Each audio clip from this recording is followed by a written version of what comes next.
Sup, nerds? Welcome to the Omni4Game podcast, episode 52. I am Sean, and I'm joined with Chris and Brandon as always. And we have a special guest with us today, Benjamin.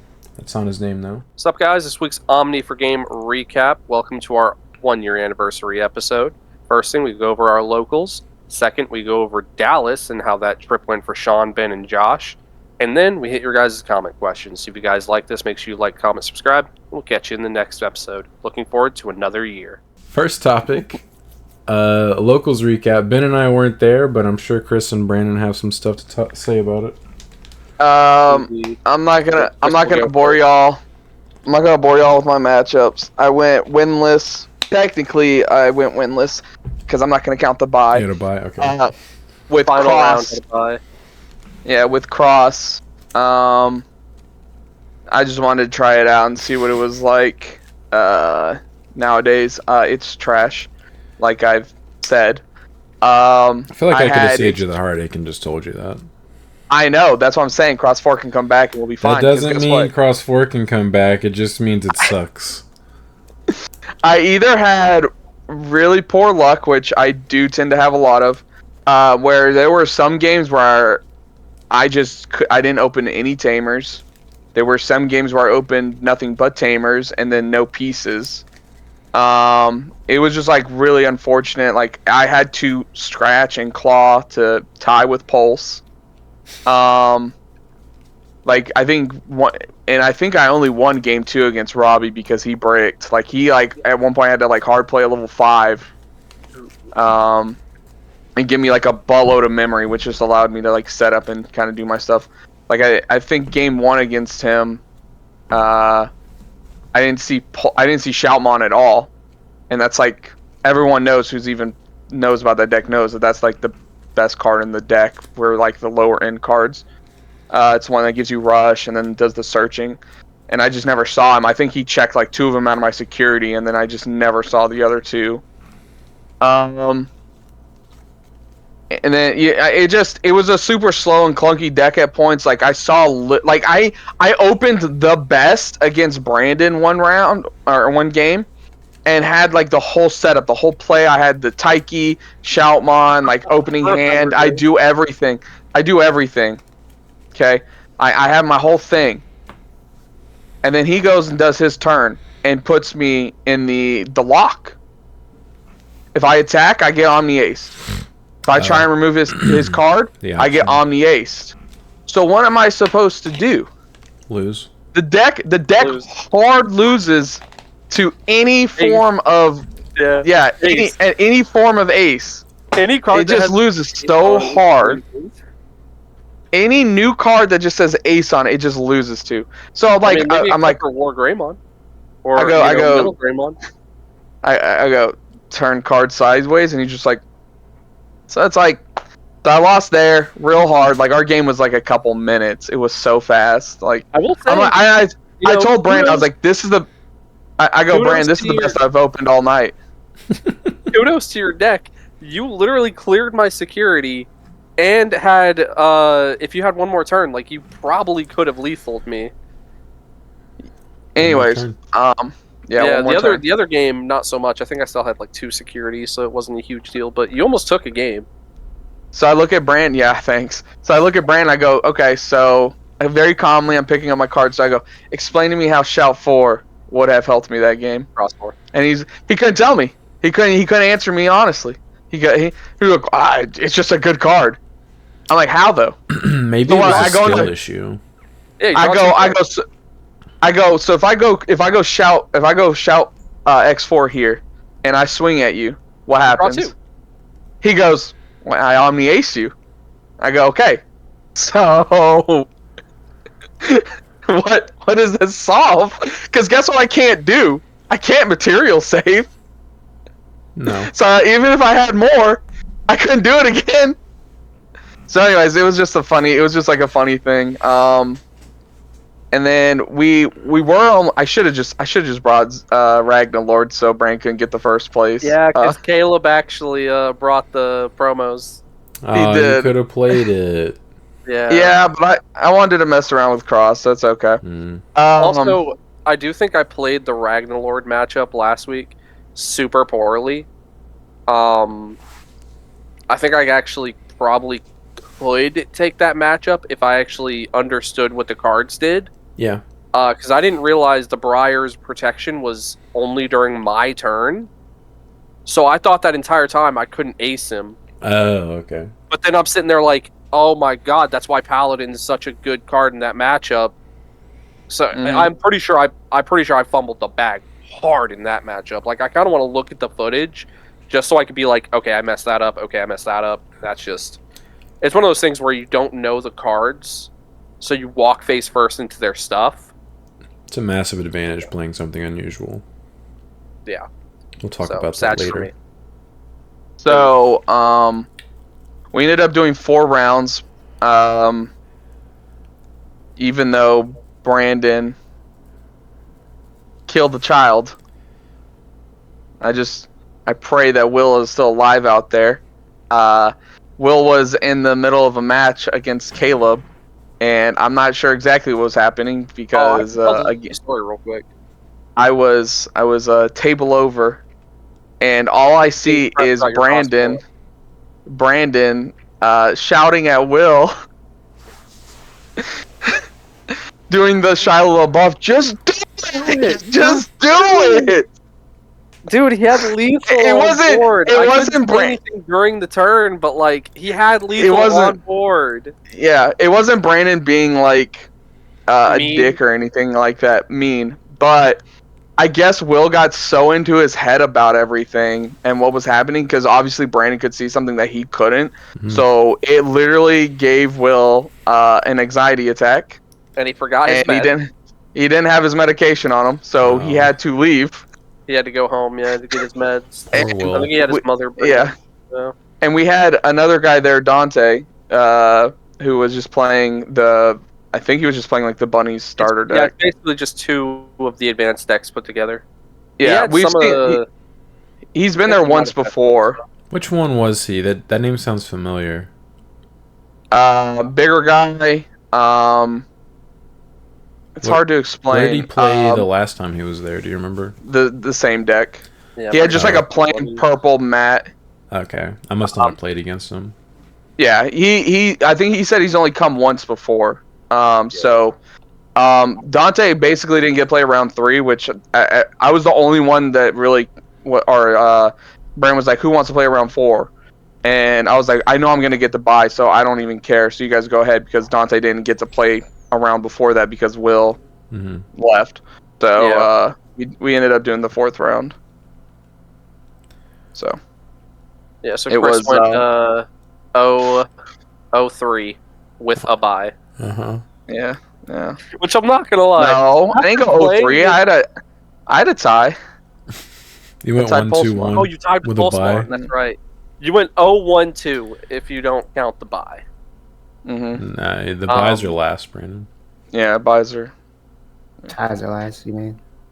Ties. Yeah. Or ties are last. Yeah, you're right. Yeah, I'm worn out. 1-2-1 weekend, man. Yeah. 1-2-1. So, I will say, playing against the cross deck,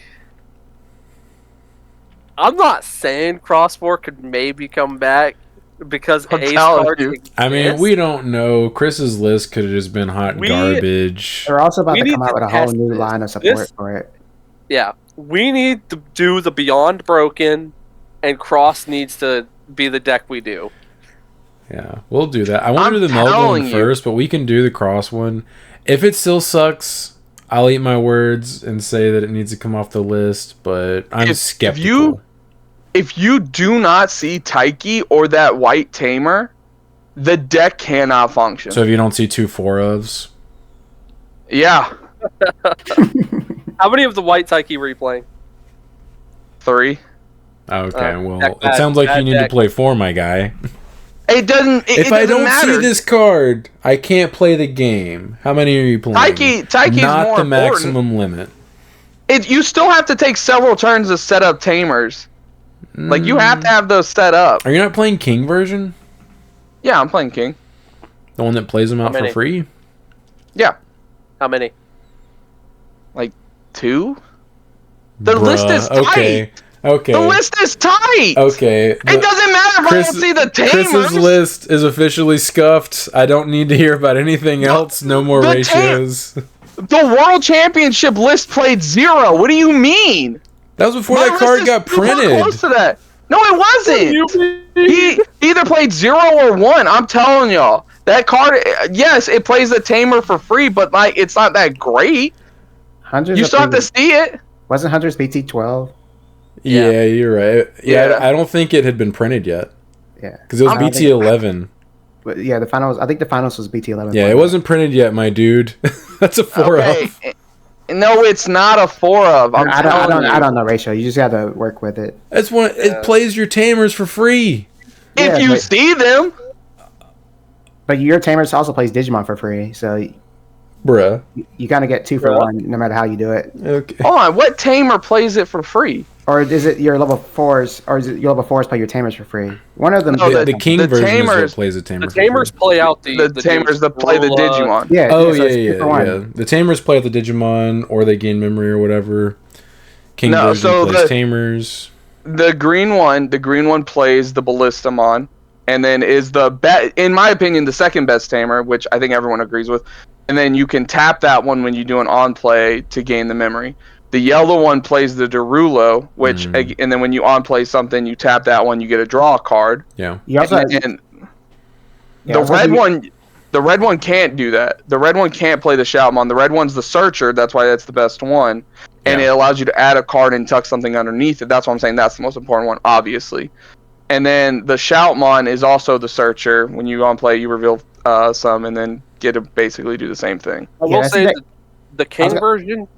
The King version does only play Taiki. Yeah, he only plays that one. Does he say Taiki Kudo in name? I think he just says Taiki Kudo. It's brackets. That's why he only gets played at like. Does the White Tamer consider itself each individual name? Does it have like I think it does. I feel like it does. It says Taiki Kudo, Uamano, or Tigeru from your hand without paying the cost. Yes, but what does the White Tamer say? I will see if I can pull it up. What set does the White Tamer come in? I was going to also say, if you haven't played Cross in a while, Cross is probably going to be actually really hard to build because there's multiple different versions of it. Yeah, it's been a while different directions. Because you can go Cross 7 Superior Mode. You can go. Which I played a couple of those. You can go a Merva build where you just try to Rookie Rush. Oh, you have the Blinding Rays and the Graph Crushes. Yeah, do either of you know off the top of your head what set the White 3 Tamer I think it's BT11. It's probably going to be 12. I'm just going to look up Tamer White. No, it's probably 10, actually. I think it's 11. It's 11. Answer, Regis. Thank you. It's Taiki, Kiriha, and Nene. Is there any text on it that says it can be treated as each individual name? No. Oh, okay. Maybe King version isn't a 4 of, Chris. Thank you. I was wrong. Every list I was watching and looking up before throwing together my list, because I had like the deck core together, most were only playing 1 or 2 at max. Some didn't play it at all. I like it though, because I agree with you, Sean. If you see it with the Taiki, it's a good card. Yeah. But it can only play the red one, which again, the best one. So you want to be able to play that one. So yeah, that's fair. Then for me, I went and decided to build less good Garu Omni. So it was Garu base, Omni top. I knew these two weren't going to be here, so I thought, I'm about to act up. Yeah, take advantage of the lack of yellow, good yellow. Yeah, honestly, like, legitimately. So the whole idea of the deck, as you could probably guess, is I'm playing Garu, but as soon as I hit my level 6, now you have to deal with Omni. So, the list has 3 of the Melga Aces, 3 BT17, I think 4 Omni and 4 War Gray. Might be 3. I'm not gonna lie. When I played against Brandon and I swung at him and he dropped the stupid Melga Ace, I forgot. I literally was like sitting there thinking, I was like, I forgot that was a damn card. Did he still turn with it? He did, yeah. I completely forgot about that damn thing. You weren't the only one. I am always hesitant swinging at a Melga player if I have less than 3 memory for that exact reason because of that card. You have to be cognitive about it. Yeah. I was just like I didn't even think, and then he did it to me once. I was like, oh, I'm never gonna do that again. Because like I left the level 5 out because I was like, let me just evo into EX1 where so I can just draw some more cards. If he doesn't do anything, I can evo into where X and then go from there. If he swings at me, Melgace. Cool beans. Free. It's free. So round 1, I played against Will. Will is playing just regular Omni. So it's literally a battle of who Omnis who first loses. Because as soon as the trap card's set up, and as soon as either of us have a level 6 on the board, it's whoever Omnis first loses. Because not necessarily. Well, because the way I was playing it is I was under the assumption that if Omni comes out, he's going to target somebody to bot deck. If I tried to trigger my trap card there, I would get punished because then Omni has to finish his effect and then he could target Omni, right? Yeah. Okay, so me knowing that always had multiple like different bodies on the board that were always ready to punish him if that ever came up. But yeah, I think whoever Omnis first loses that. If you both have the trap card set up, I think you're probably right. I kind of thought of it like their effect has to finish, and once they try to delete a second one, that's when you come in and hit him with it. Now, the problem, of course, is you bot deck all of one level, so I have to have multiple levels set up, and it's a whole thing. But so I'm saying if he targeted level 6, if he targeted level 6 with the first one, what do you do? Cry. Did he not target your level 6 with the first part of the effect? Well, he'd have to, yeah. But I'm saying, like, I could then warp and then do my own Omni and hit him with his. Okay. Now Omni's just a guy. You're just saying answer his Omni. Just let my stuff die and then come back from my own Omni deck. Okay. Omni not having protection once kind of sucks. Omni's out, once Omni's out, he's just a guy. He's just a dude. I thought you were saying I'm gonna counter your Omni play with my Omni play. I was like, but whoever Omni first is no. You have to let the Omni go through, resolve, and then hit them with your own. But yeah, so the problem with the regular Omni deck is it has like 0 draw power. Because I think the way he's playing it is he doesn't play Hair of Dragons, and he doesn't play Air. Yeah, what did I say? Hair. He doesn't play that, and I don't think he has any extra copies of BT17 Melga. Because I think he was borrowing one from Robbie, which, by the way, the card's at like $40 right now for the normal art. It's so stupid. It's literally because of the Omni deck, which isn't even like that great. Tier 1. Yeah. I think one might have topped. I'm not sure cool. what. It's also a secret, right? Yeah. Yeah. For a set where the secret is notoriously hard to pull because they threw LM in it. Yeah, so. We got 3 secrets in that set. But yeah, so his deck just couldn't keep up. It was kind of funny because I play Matt Sora, and I was getting 0 value off of it from him. I was only gaining 1 memory a turn because he only had like 3 cards in hand at all times. It was crazy because he just had to keep hard playing stuff. And he would get really unlucky. Like he'd hard play EX Gabu and reveal 3 Tamers, but have no way to dig further into the deck. So he's locked into drawing 3 Tamers. So like... that sucks. Yeah, that feels pretty bad. Yeah. So yeah, I 2-0'd him pretty easily. Chris, Crossheart, he talked about it. I 2-0'd him very easy. Ace cards, they exist. You just lose to ace cards. Round 3, I played against Robbie playing Pulse. I went 2-1. He was the only person to take a game off me that entire night. Because I needed him to leave one of my bodies alone, so I had set up like multiple, but he managed to clear my board with the full wombos and went into the Tamagotchi dude, because I had to give him like 5 memory, because I did a warp play, but he ends up wiping my board because I didn't have the trap. So I was like, if you don't have the trap, what we gonna do? But yeah, like after that, like game 2 and 3, I just clapped back, got it real easy. It's kind of funny how the Garu deck's biggest like weakness is dying to card effect, and I can now counter that, which is nice. Then the final round I'm playing is Dante playing bunnies. I took that one 2-0.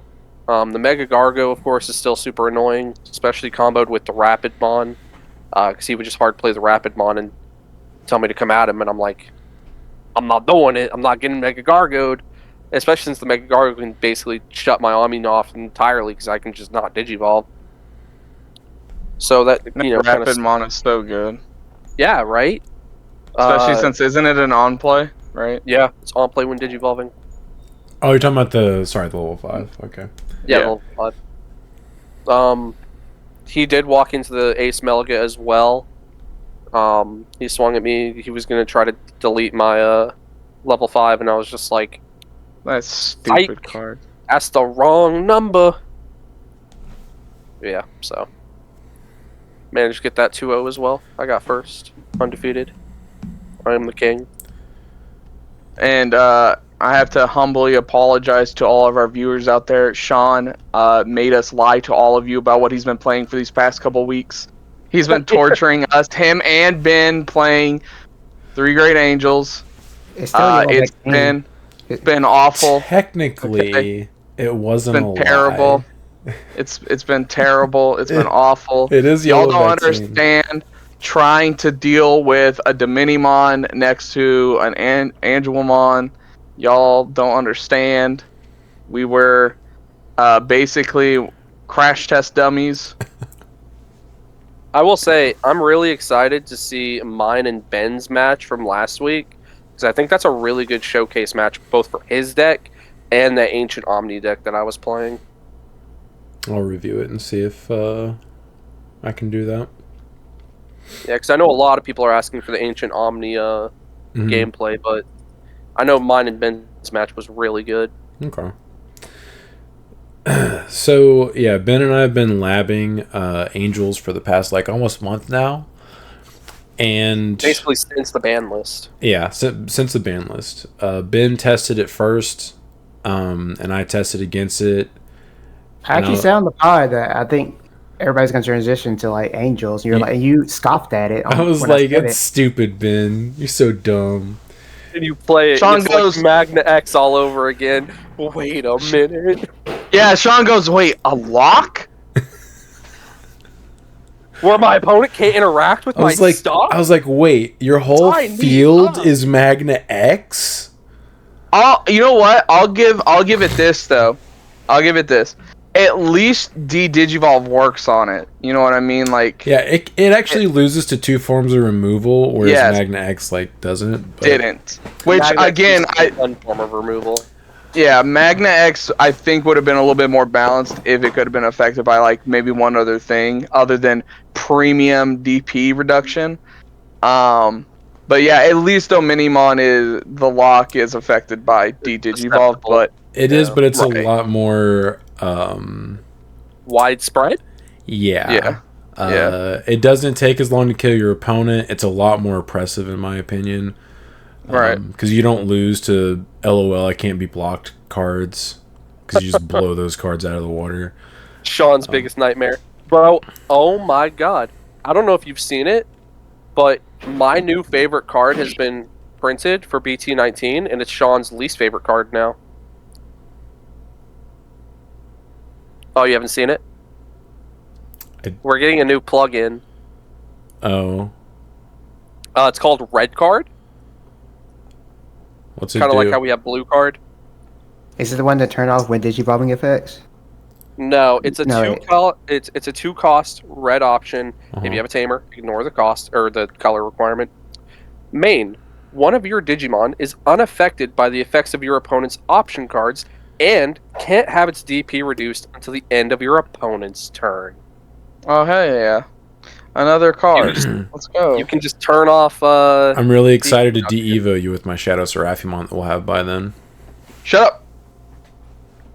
Let me have this. All right. All right, you'll get a taste. Anyway, let Sean and Ben talk about their stuff. We did this. We didn't want to leak it because of the Dallas regional we were attending. We didn't want to popularize the deck for a couple of reasons. One, it was going to be unexpected versus like 95% of the people we played against, and they weren't going to know how to play against it. They were going to have to figure out on the spot how to play against it, and most of them were going to have a bad matchup into it already. So like it makes a matchup like heavily in your favor if your opponent doesn't know how to play against it and their deck kind of auto loses to it as well. And also the mirror is not that fun.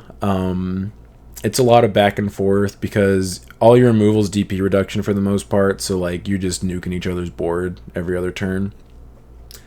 So Ben and I kept it on the DL. It paid off. Ben got 5th. I got 38th. I ended up going X2-1. I woke up that day with a migraine. I'm not going to blame the migraine on everything, but or blame everything on the migraine, but I will say I guess I'll get into that a little later. I'm going to do Josh's tournament report. He's not here, but he sent it to me so I can read it for him. Josh came in 49th with Mirage. I told you he was playing Mirage. Yeah, he ended up playing Mirage. He won 2-1 round 1 versus Blue Magna. He said unblockable, easy. GG easy. Fair. Yeah. Fair. Round 2, he got 2-0'd by Mirage. He said he didn't see Zudo and his opponent did. Apparently that's really good in the mirror. You just leave level 4 out and they can't do anything. Yeah. Round 3, he 2-0'd the mirror. And he saw a Zudo then. Round 4, he 2-0'd Dark Masters. He said Ace Cheese, just playing Raising. Round 5, he 2-1. I think on the Dark Masters one, he told me that he basically set up a ton of like memory boosts and stuff. So when he finally came out, he just cleared their board and then swung a bunch of times per game. Yeah, it's kind of how you have to do versus decks like that with Mirage. Round 5, he 2-1 Blue Hybrid. He put Mirage Floodgate equals easy. I'm assuming he means Gazimon, or not Gazimon, but Madoki Betamon as a floodgate. Unless he just means Mirage. Mirage is Mirage himself as a floodgate. Stupid card. Round 6, he 2-1'd Imperial. Basically, the Imperial matchup is you just don't want to get high rolled twice, and you probably have it. Round 7, he 2-0'd Red Hybrid. He put in the notes, let me show you how to OTK. Damn. Round 8, he got viciously 2-0'd by Omnimon at the top tables. Damn. He put F that option.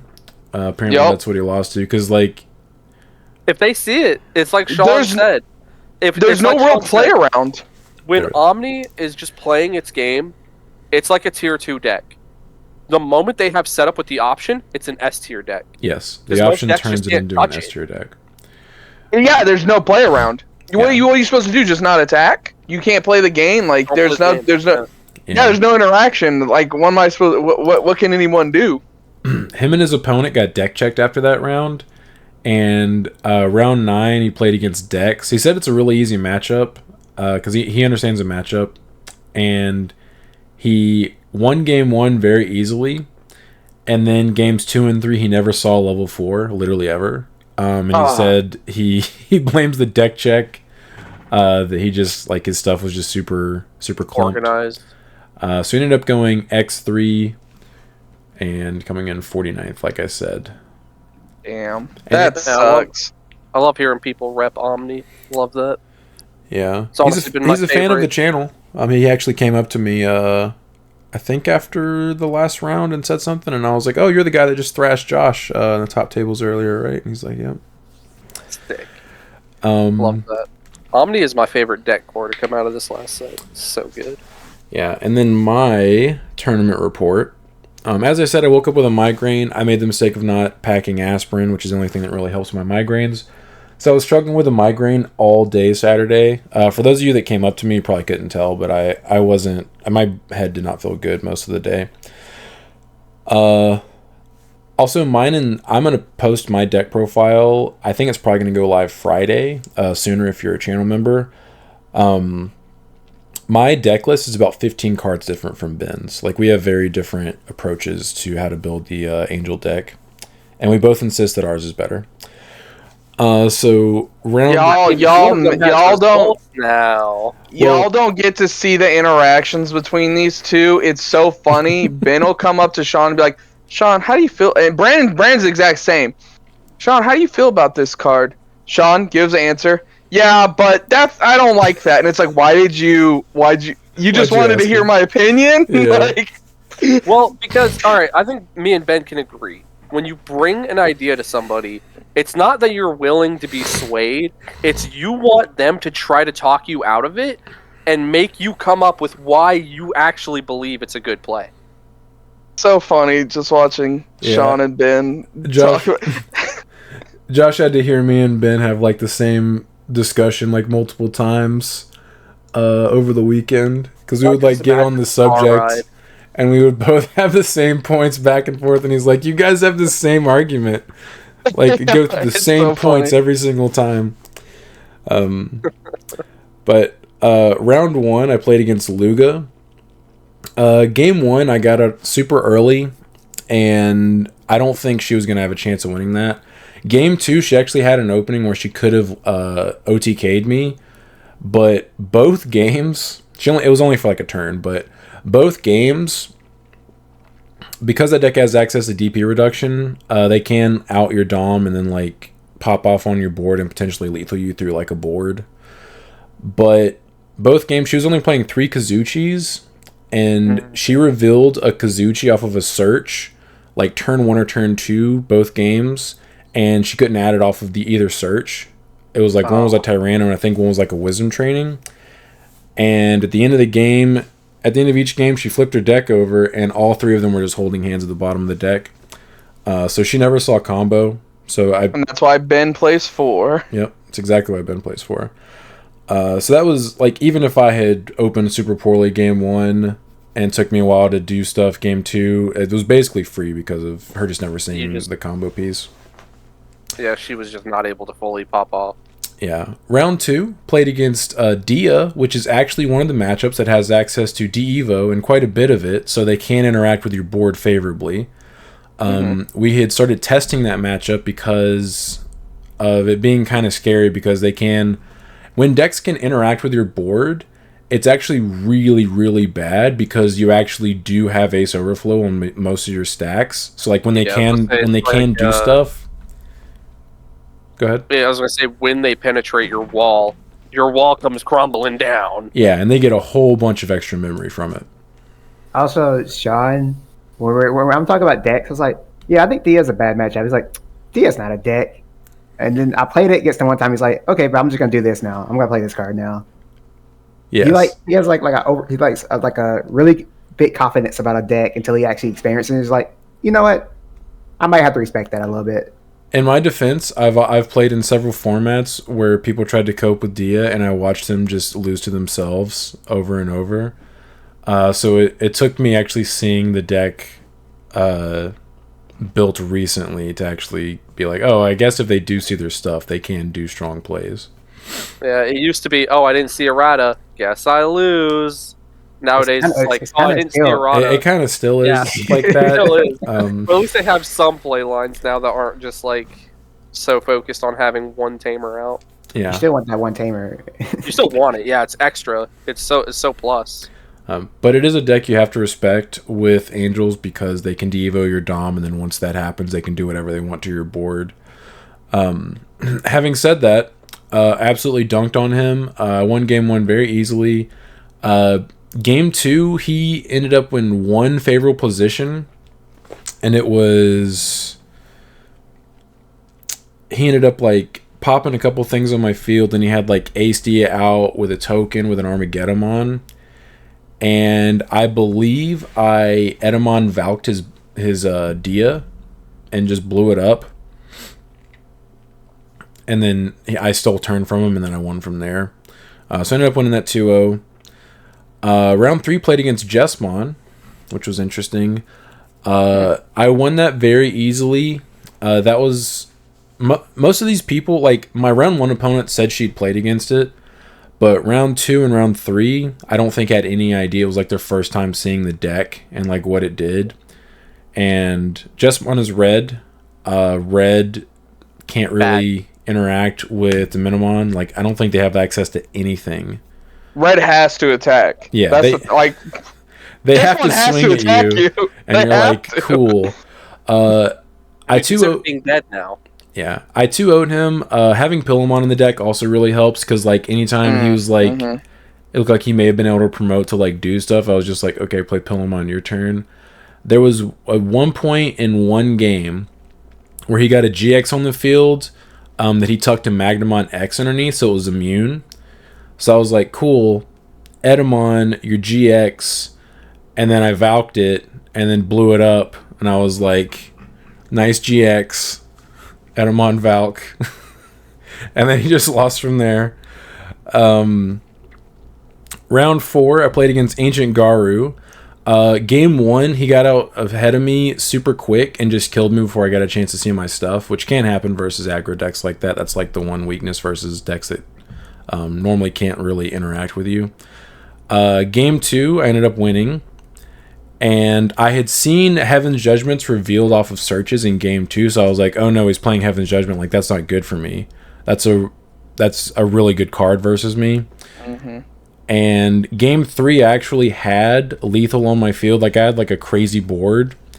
And he Heaven's Judgmented me and ended up getting like a 6 memory rebate off of it and choked me to 1 and set himself up to where like he'd cleared enough of my security where I couldn't really defend myself and ended up winning that. I lost that 1-2. Round 5, played against Huang. He was playing Levia, which is purple, which is one of the colors that's really favorable for Dom because they can't really interact with it. What Levia has to do is hope to burn through your security enough to where like you run out of protection and then they can kill you or whatever. Game 1 I drew pretty bad. I think from his perspective, I don't know if he's ever seen the Angels deck in action, but it probably looked like I drew a playable hand because I was doing stuff, but I never saw Dom Angelomon. It's like I was playing the game, but not really. I just didn't see anything good. Game 2, I did see my stuff, and he tried his absolute damnedest to break through Dom, I think double Angelomon. And he at one point I think he got me to 0 security, but I had 2 Angemons on my field when he passed turn, and I just swung with both of them, bought security'd his 2 Leviamons he had on the field, recovered, and then like activated a TK and triggered both the Angemons to recover back up to like 3 or 4. And he eventually scooped. That game took like almost half an hour, I think, and we only had like a couple minutes left for game 3, so it just wasn't happening. So I ended up drawing versus him. Round 6, this is one of my favorite moments. Round 6, I played against Ancient Garu again. He was not playing Heaven's Judgment. He was playing, his removal option was X Program, because he was playing Digimon Emperors. I had Dom Angelomon on the field. I think this was game 1. And he evoed up into a Jet Sylphie to go to 0 memory. And he recovered, obviously. And he had an Emperor on the field. Please tell me he X-programmed. And he was like, I guess I got to do this. And he activated X-program. It gave me 8 memory. And I was like, okay, trash a card. Recover from Angelomon. You just blew up your Jet Sylphie and gave me 8 memory. Thank you. Thank you so much. Because it blows up everything on the field if there are 3 or more. So yeah. What? Did he not? Did he just... People... He just didn't care and didn't know? He didn't know.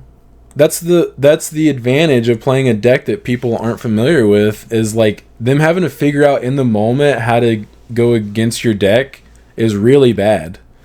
Yeah, but still, it's just like, hey, I haven't played it. What's that?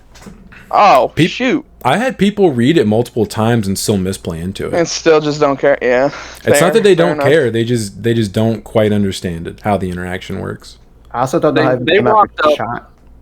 I was gonna say, I don't know if it came up with Shine or not. I think it did. I think I saw Sean had a judge call it before, but Huang called a judge during our round. I forgot about that. Yeah, because everything is dying at the same time, you only have to trash 1 security. Yeah. Because you're attempting to delete multiple Digimon with the same effect. Mm-hmm. Is that how the judge ruled it for you guys, Sean?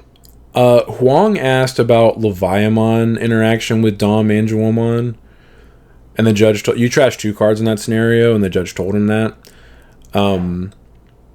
But yeah, if it's all simultaneous, like the X program, you just trash 1 card. Or like I got Crimson Blazed by somebody. I can't remember if it was in the 3v3 or the regional, but the guy activated Crimson Blaze, and I had like 3 6k or lower angels on the field, and I was like, all right, Dom effect, trash a card, recover. Thanks. Leviamon has like that card has created like so many issues for people. Like they just will never. Some people will just never understand it. Well, it's not an issue anymore. You can activate interruptive effects more than once. Oh, that's right. They did change it. They did. Yeah, The reason why Levia causes all those rulings issues is because you have to wait for that effect to finish before you could do any other effect. Right. Yeah, like what happens when Levia tries to pop your Dom Angelomon, you trash twice, and then you recover off Angelomon. Right. But yeah. Okay. Anyways. But that was funny. He X-programmed to give me 8 memory and blew up his own Digimon. And then round 7. Guy forcing your own body. I mean, basically that's what he did. That's what I'm saying. Like, nice. Yeah. Round 7, I played against Levia again. These people were Imperial hunting, because that has a pretty good matchup into Imperial, because, like, obviously they're dual partitioned? tamer. Partition, they're dual tamer, like, it all plays into Levia's stuff. I thrashed him game 1, and then game 2, I was in the process of thrashing him. I had Dom with triple Angelomon on the field. Damn. But I literally never saw any of my aces. I didn't see Valk, didn't see Cherub, and he managed to actually chew through all of my security over the course of a couple of turns. He like ended up like getting double Levi X on the field. Hey, that's like +3 security, or that's what is it, +2?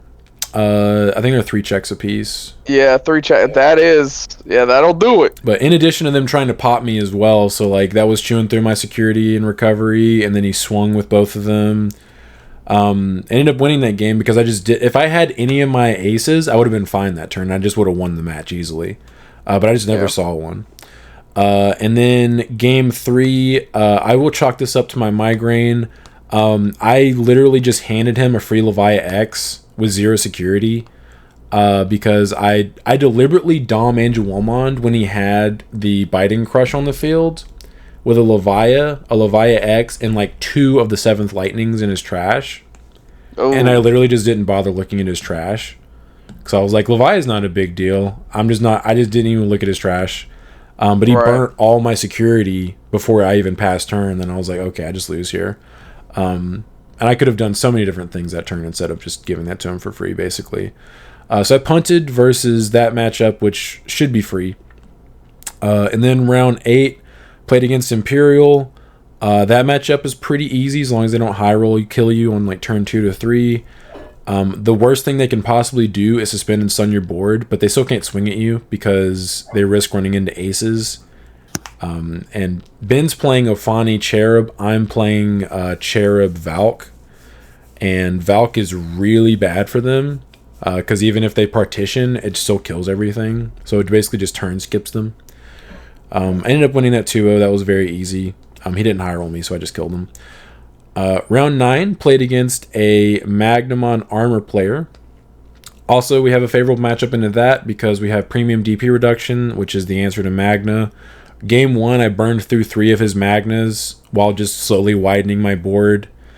And then eventually killed him. And then game 2, he saw 1 rookie, and that was it. Once I answered that stack, he just couldn't play the game. At one point, I think he like hard played a Paladin mode just to pass turn, and I just killed him through it. So I ended up going X2-1 and coming in 38th place.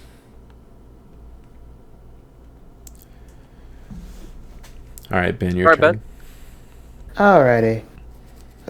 I ended up coming in 5th. I only lost 1 game the whole night, which happened to be my first game. You mean your match? Okay, so first match, yeah. I played in like quite a few other online regionals, and then I'll hop in like a call with Sean and Josh sometimes after I finish a game, and I was like, I won round 1. He's like, cool, Ben. I was like, The reason why I say that is because I think in like 80% of the online, 80% in the regionals I enter, I lose round 1. So winning round 1 was a big thing for me, but I lost this one again. So when you topped with Beelzebub, didn't you also lose round 1? I think I did. Yeah. Maybe you should just stop showing up for round 1 and just show up for round 2. Then he'll lose round 2. Yeah. Okay. At Nets, I had 2 round bye. My first match was against Jessmon and I lost. Must be some kind of jitters or something. Yeah, Fair enough. I didn't even play this one bad. I played against Hunters, and the way the matchup work is, you'll think it'd be favorable for me, but I couldn't find my Dom that quickly, and I did like some kind of like gamble, and I digivolved to Magna after I had recovered, so it was blind. And I was like, oh, there is a Dom in here, nice. Digivolved the Dom, took Angel Woman, bring out Angel Woman. I was like, I think I'm good. He promotes.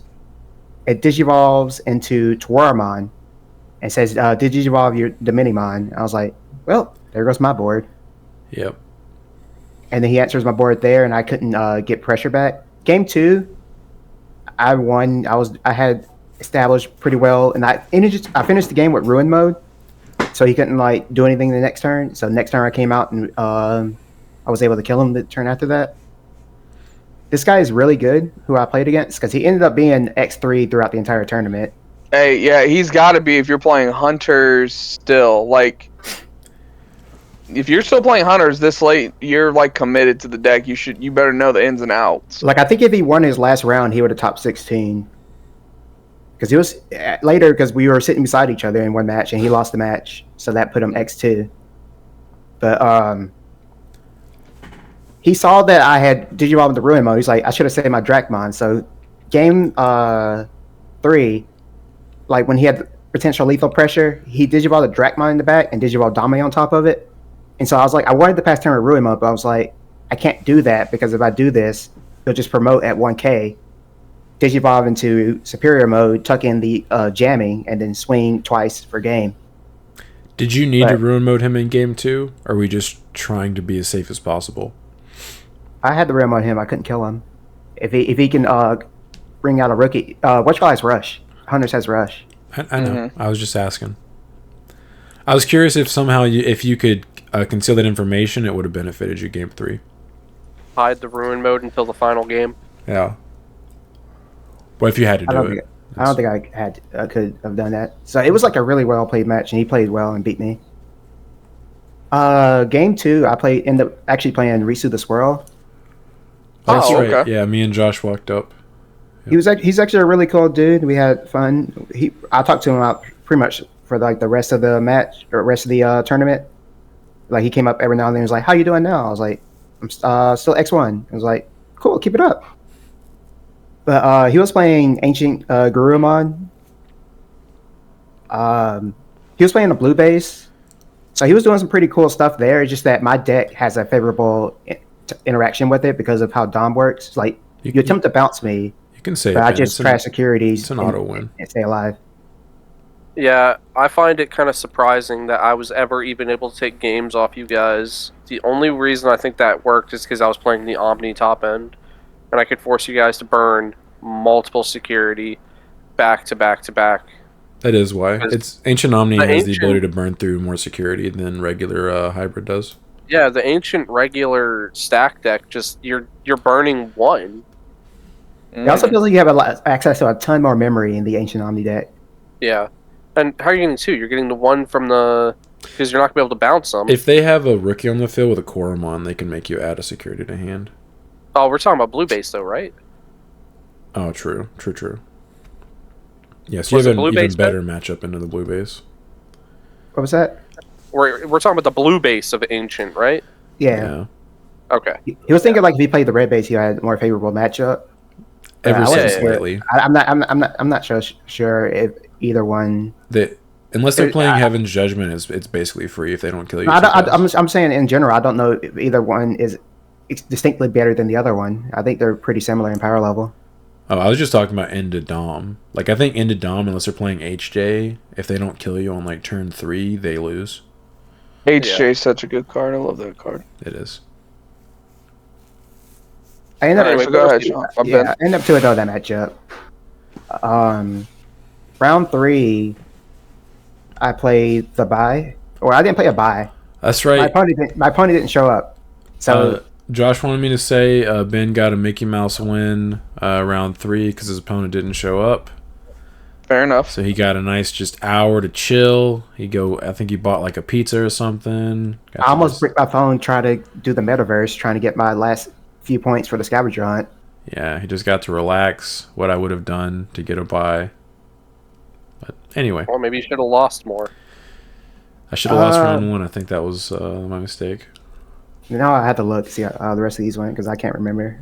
I have them. Josh says I have to remember with goldfish. You do if you don't drink water. I think unless it's card like card effects and stuff. Yeah, I was reading myself off my phone. He still forgets to talk to AG. What are we talking about? True.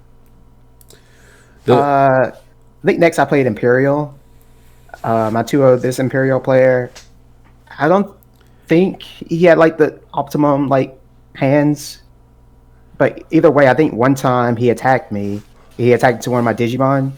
I just Digivolved him to Cherub. I was like, I had to make him respect the aces. So I think I Cherub Pillowmon there.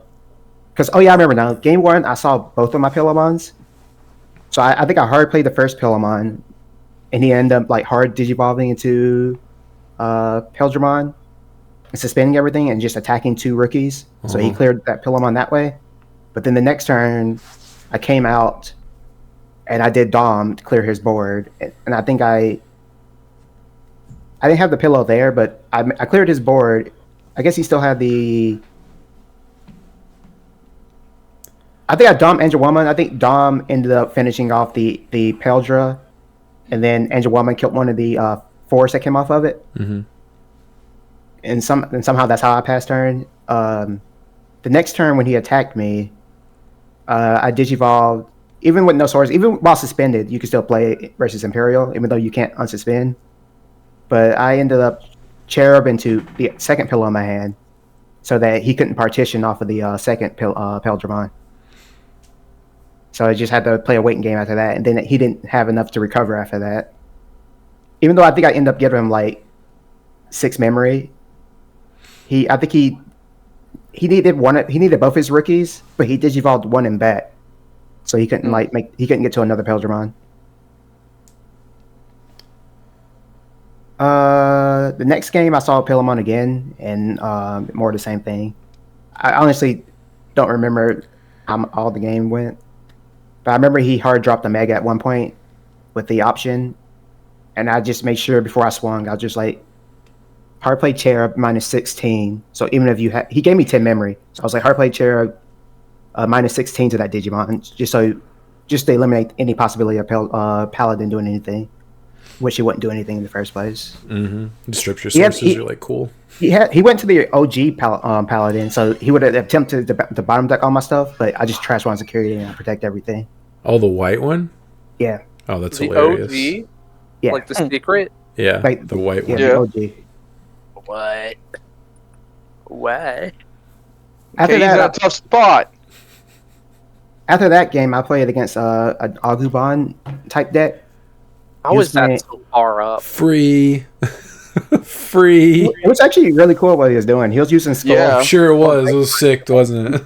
Multiple Digimon, and then bring out Rush. And then Sean, you gotta work Greymon and swing at you because he has Rush. you gotta look up that deck. It actually, as Agumon fans, it does actually look pretty fun. Oh, it sounds like it might be interesting, but I think that's probably a free matchup for Angels. Yeah. It sounds a little too red. Yeah, a little too red. I had multiple games today where like my opponent still had like 4 security, but after they realized that they had no answer to my game state, they're like, "I'll just scoop here." Scoop it up. Yeah. Yep. I will say a lot of people were asking for Ancient Gray Omni. I'm gonna be real with you guys, all you copiums out there. It ain't as good. Yeah, sadly it's not because the draw power from blue. Different. Well, the Ancient Garu isn't, like, it's way better than the Ancient Gray. That's the issue. Well, it's also in blue, so you have access to all this draw power. All your level 3s draw cards. All your Tamas draw cards. Yeah, it's You're stupid. just drawing way more. Anyway, proceed. I don't think it's different, but I don't think it's necessarily worse. It might be worse, but I think it's still a good deck. Playing with an Ancient Gray base. Maybe. But anyway, he was a really cool guy. He said he couldn't even be mad at it because he was like, he's never seen the deck work before, and he's like, that's a really good deck I built. And a lot of people are like really chill about the fact that I just put up a wall that it couldn't get past. I forgot. Hold on. I have a direct quote from Huang after our game 2 in our match. And he said, man, that shit is really fucking annoying. Talking about Dom Anjuwama, and I was like, it sure is. Damn, it's going to be a lot of bleeping. You're going to have to do that. That's 2 bleeps, dude. It's not a big deal. I had to quote him correctly, though. It was so funny. Last week, I accidentally slipped up and said Magna Angemon, and Sean goes, I don't have to edit that. You have to cut that out. Of our local recap. Yeah, it was like 30 seconds. It was mostly me cutting it out, or is what he said, and then me talking about cutting it out. Yeah. I was gonna say because I had no input on the pod for like the past few weeks. I was wondering how Sean was gonna talk about the deck. He could have just said we're keeping it like quiet because we want to bring it as a surprise to Dallas. But I considered doing that, but I was like, I would just say yellow vaccine. If someone asks, maybe I'll say that, but no one asked. Yeah, no one asked. They just assumed Sean was still cooking up yellow vaccine. Yeah. It technically is yellow vaccine, so that wasn't No, it's not. Yeah, I mean, it It's wasn't. 100%. It's 100% yellow vaccines. Ben's deck is more vaccine than mine. Patamon is literally the only non-vaccine deck card in the deck. It's literally playing Patamon. It has TKs in it. It's yellow vaccine. Yeah, okay. Alright, continue, Ben. Continue. Edamon and Valk are not vaccines, but yeah. The next round, I apparently played another Ancient Garurumon. Apparently. I'm going to assume it's more of the same. Must not have been very eventful. The next round, I played Imperial. He'd never opened that well, so I think game 1 I finished in 5 minutes, and game 2 I finished in another 10 minutes. Damn. So I was done with that match in like 15 minutes because I just saw what I needed to see, and then he couldn't play. Yeah, we labbed that one pretty hard because we assumed it was going to be the most popular deck, so we wanted to figure out how to beat it consistently. And I think we both got to Imperial's, pretty good. Yeah, Imperial's a really good deck. That's why I'm playing the Ruin Modes and the Pillowmons, because they act as like floodgates where it's very difficult to play under those 2 cards if you can do it right. Mm-hmm. That's I'm why surprised. I'm pillows. The one thing I had to worry about was the option. I had to make sure I have the option out. I had to make sure I can minus the correct increment. Like if they have a Peldra, I got to make sure I can minus at least 13k before I finish resolving to kill it. Yeah. Yeah, I'm surprised. Yeah, I'm surprised so many people. I'm not surprised that so many people are playing Imperial, but I am because of how expensive those Pyldramons are. They're cheaper now, but I suspect they're going to go back up. They're just like. It's a bunch of people that could afford to travel to Dallas. Right. And honestly, we didn't play as many as I expected us to. Like, I only played against one, I think, during the regional. I played a couple in the 3v3, but... Right. Second to last round, I played another Ancient Garurumon player. This guy was playing HJs, but I don't play nearly as much. I don't play it as nearly as hard into Ace Overflow as Sean does, because he plays a lot more aces than I do. So I just... so good. It's so good, dude. It's worth it. So I try to avoid I also try to avoid, like, Sean also does this where he'll try to avoid double stacking his aces on top of each other. If I can avoid it, yes. But he killed the Dom because he had to get rid of the Dom, but I was able to just make another Dom next turn, so I was like similar board state. It was my one misplay the entire tournament because I threw. I swung. I think he chucked me the one. I think he chucked me the one memory, I popped the memory boost to go to 3. I swung, and I had 2, and I did like the Tama, tuck the card, and remove the card. So I had like Gatomon and Patamon. So I'm at 5. So I hit the security. It's an ice wall. So I lose 2 memory. Oh, Okay. I was like, okay, I'm still good. I have 3 memory. I swing with something else. I hit a hammer spark. I was like, no. The 2 1-ups. That's crazy. Dude, that's not even that's the Digimon gods coming down and going, hey. They still have. I still have 1 memory. I still have 1 memory though. Right. I have 1 memory and he has one security left, and I have Angelwama and Dom left to swing. So Okay. you didn't In my swing. head, I was like, it doesn't matter. I'm gonna swing with Angelwama. And so before my turn started, so I was already like dead set on swinging with Angelwama next. So I was like, oh no, I can't swing Angelwama anymore. I'll play Digimon Emperor to pass turn. I was like, wait, I could have just swung with Dom. Bro, you punted lethal. You didn't tell me and Josh that. Yeah, he ended up. I was thinking like this would be fun, right? He ended up going Ancient Guru, and he finished his past turn by going to Ruin mode. So I got double Ruin mode, so my board got essentially cleared. Angelwomon's got cleared, yeah. Yeah. But luckily, I still have like enough presence to just like I still have a Dom on board, so I'm still good. See, sometimes you just gotta go full Chris and turn your brain off, and just turn your card sideways and be like, whatever. That was my biggest misplay of the entire tournament. I think it was my only misplay of the entire tournament. That's the only one you caught. But it didn't cost me because I end up winning that, and then I end up winning the next game. Round 9, I played against Magnamon. Was it yellow? No, it was blue Magnamon, which is also another decent matchup. Game 1, he kind of bricked. He hard dropped a structure deck Magnamon. No, it was a BT17 Magnamon. Royal Knight Magna. Mm-hmm. Yeah, for 7. I was thinking like, okay. what am I playing against? I'm scared. I don't know. Well, I wasn't scared. I was just like, afraid. Man gave me 7 memory. I wasn't scared. I was just like, I don't know what that means. It means his hand sucks. What do you mean? You couldn't tell this from his... So I said, He's like, this guy is cooking something and he doesn't know it. Instead of forcing myself to spend the memory to remove it, I was like, I'll just let it sit there and I'll just set up as much as I can. So I had a good setup to answer whatever he did next turn. And he Digivolved to Magnamon X. I was like, okay, I can deal with this. He looked at Ben and goes, "This is gonna throw him off. Watch this." Watch this, guys. Doesn't even hatch the Tama. Just He did hatch the Tama, so I thought it was the one that adds 1K. So you knew it wasn't like, Royal Knights. Okay. I was thinking it was Magna X, but I wasn't. I was just like, I didn't want to like assume anything at that point. Yeah. Bruh. Doesn't that one say if you have more colors, like 2 or more colors, you get 1,000 DP? Yeah, it's all turns plus 1,000. Okay. I was gonna say, because depending on which one it was, it could have been a surprise all force. Like, you never know. Based on what Ben just described, I would have assumed that was Magna X armor 10 out of 10 100%. times.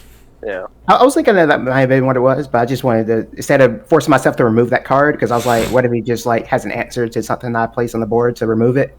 I'm just gonna set up stuff in the bag and see what he does with it. Because at worst case scenario, he's just gonna check 1 security. Yeah. So I ended up winning that game because this deck can answer Magnamons pretty easy, even 13K at Magnamons. Game 2, I bricked, and I didn't open a rookie. And I don't think I ever saw a rookie that game, so I hard dropped to level 4, but it's Magnamon, so they can bounce stuff that doesn't have protection. Do you mean like a rookie, or are you talking like Sean and you just didn't see Patamon? I didn't see any rookie. Okay. Because in the deck that I said that with, I was playing 4 Patas and 3 Pillas as my only level. It was my only rookie level 3s. Sean's only rookies he considers are Patamons. The rest are just like cards. They're like whatever. That's just Magna X Vax. In this deck, I don't care what rookie it is. After that, though, I grinded as much as I could, but I ended up losing that game. I think he had double Magna X at one point, and I was like, yeah, this is just cooked. Damn. Oof. Fight back. Game 3, he bricked again. He didn't open like the greatest, and I just ended up rolling for the rest of that game. Imagine getting that far into the tournament and your deck is just like, hey, we're done, guys. That's what happened to Josh round 9. Yeah. Say, hey, you're done here. So yeah, I end up only losing, like I said, in the deck profile, 3 games the entire night, and 2 of them were the first round. So the deck definitely showed up and did what it was supposed to do. Nice. Yeah. I lost to 2 decks I should have beaten. So the only one I legitimately lost to was the Ancient Garu player playing HJ. Like I feel like I should have won both Leviathan matchups. But yeah, Angel's best deck, absolute S tier. Don't sleep on it. I don't think it's the best deck. I think there's like it has its coverages. I'm saying it's tier. I think it's a tier 1 deck. I think everybody slept on it. Ben taking everything literally. Angel's best deck, Ben. Tier 0. Tier 0. S tier. S plus tier. I still think Imperial's the best deck. I think Imperial's the most I'm taking really hard for coverage. I was going to say Imperial's probably most represented at this point because of It's just how the meta's Numamon. coming. Yeah, It's just the new Numamon. It's easy to get a hold of, minus the Pyldramons. Just like Numamon was super easy to get a hold of, minus this deck by no means is cheap. Imperial. I think Imperial's not cheap. When you have a $120 entry, just like I need 4 of these supers just to play the deck. Yeah, but but the rest of the deck is like pennies. That's what I'm saying. And a lot of people probably picked up those Pyldramons when they first came out because everyone loves Imperial. Like, so those were probably picked up when I picked up mine, which were like really cheap. They were like under 20 when I got them. Yeah. Just as a quick update, the Pyldras are currently sitting at $22.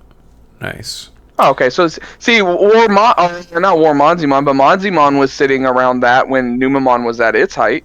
Yeah. Yeah. It's literally just the whole deck is super cheap, minus like 1 or 2 cards. Yeah, and like that you can scenario pick up. 7s and like that's it. Very aggro. Yeah, it's and then a fan favorite deck. Like, it's just the most represented. It's gonna be just like with Numamon, where either everyone's gonna be teching for that matchup, or you're playing that deck. That's just how it's gonna be. I will say my Imperialmon techs were absolute blowouts versus other decks. Edamon? Edamon, Valk, and the Pillows were just shutting people down left and right. It was very nice.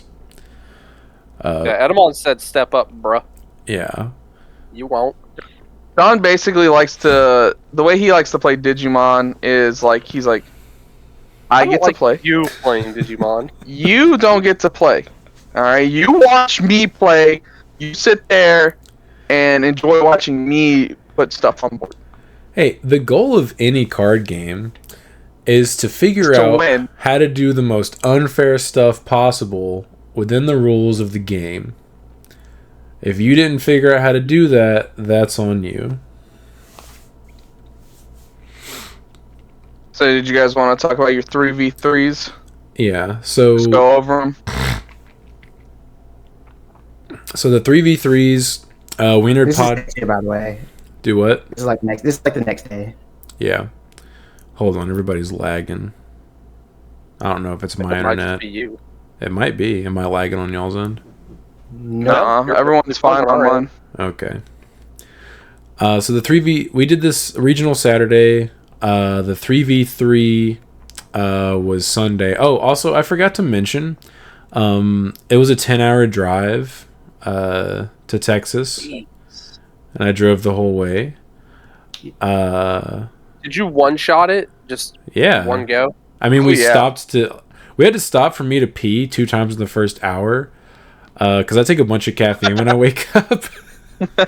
So we stopped the first time. I peed and bought a Monster because I was still tired. Nice. And then I drank the Monster, and like half an hour later, I was like, I gotta pee again. Guys, you're never gonna believe this. But anyways, yeah, it might come as a shock, but we had to stop outside of Dallas to fill the tank up. But yeah, I mean, we stopped I think 3 total times on the way there. So Sunday, me, Ben, and Josh do the 3v3. We enter the first pod. Sean only brought his Angels deck, so I end up playing 7 Great Demon Lords because we can't play the same deck. Correct, but we discussed this before the weekend because you already knew that was a rule. And I said, I don't think we discussed it. I think we just I'll go back and check the messages, my guy. I knew that was a thing the whole time. Was Ben upset that he couldn't play the Angels? He didn't say it outwardly, but apparently he was a little upset. I'm not even saying that. I'm just saying, I was like, I guess I have to play, because I had to decide between like 3 different decks. It was between Lugamon, 7 Great Demon Lords, and Bilzamon. And I was just you should have put your foot down and be like, I got better results. I get to play the deck. But then we wouldn't play because then Sean had to play one of my decks and he doesn't know how to play them. He knows how to play 7 Great Demon Lords and Luga. I would say I know how to play them, but I don't know how to play them as well as Ben does, because Ben's actually played those decks like for a while. You obviously haven't watched your own matches in the Luga matches. Like, that deck's easy peasy if you see the combo, man. You're just like, hey, I have Exodia. Do you want to just scoop? Can I just show you my hand? So anyways, I got dibs on Angels. Ben had to play a purple deck. I'm sure Ben was heartbroken. He definitely doesn't like playing purple decks. Yeah, he hates playing purple decks. I don't even remember much of the first pod. How much do you remember, Ben? I played Dex game 1. It's best of 1, so I end up winning that one. Mm-hmm. I played. I don't remember anything else I played. I remember some interactions. So we ended up playing in 2 different pods. We played in pod 1 and pod 3. We came in second in pod 1, and we got like 7th or something in pod 3. And Josh stuck with Mirage. Yeah, Josh played Mirage. Yeah. Okay. Josh did not have a good time in pod 1. It was basically me and Ben just dragging him to the top. Across the finish line. Yeah. Yeah. He kept getting high rolled by Imperial. Yeah, he played a bunch of Imperial players, and he was just like losing 5 minutes. And they'd be like, all right, it's me and you, Ben. We got this. That's just like ours, where Brand would lose really quick, and then he'd just like, we would be like, oh, just me and Sean. Yeah, it's on you guys. I'd play, and I was the person high rolling people with Imperial. Yeah, back in the BT12 days. Dude. I was gonna say, I will never forget the patch Dorimon. Oh my god, this is an auto loss. It's Alphamon. Sean's going, how do you lose to Alphamon? Yeah, it's not a bad matchup for you. I will say pod 3, round 1. I drew the short stick and got paired against an Imperial player that opened the like stone nuts versus me and killed me on like, he put me to 0 security on like his 2nd turn. And I did not open, like, I opened up pretty well. If he hadn't promoted that turn and like popped off, I actually would have been able to establish Dom Angelomon on my next turn, and I probably would have won from there. But because he opened so well and got me to like basically 0 security already, I couldn't do anything, and he just killed me. But then I look over, so pod 3, Josh's deck started to work. Every time I look over at Josh, if he wasn't losing, which when he was losing, it was basically like he had nothing on the field and he was just sitting there with his cards and his trainings and stuff. Super obvious. Yeah, and he was just getting touched. If he was winning, I looked over, no joke, multiple times, 3 burst modes on his field. All 3 Mirage burst modes. Yeah. when that deck pops off, it pops off real hard. Yes. Stop. Yeah, there wasn't really any in between there. If he won real hard. If he lost, he basically barely played. Hey, that's blue for you. Yeah, but round 1, I lost in like 5 minutes. Josh like thrashed his opponent, and Ben was playing. This was the Finn player, right? Yes. You're asking him. Yeah. He has no idea. Okay, I have no clue. You're asking me. You're trying to turn it to the side. Who the hell else would I be talking? Chris and Brandon, you were there, right? Like it was the Finn player, right? I was there in spirit. I'm turning to you in my memory. Like you were to my right, so I'm turning to you in my memory, looking over. And he was playing against a content creator, Antics. I don't know if any of the watchers are familiar with him. Which, by the way, we'll talk about his deck after this. But I look over, and Antics like has the combo setup, but Ben has like 7 security.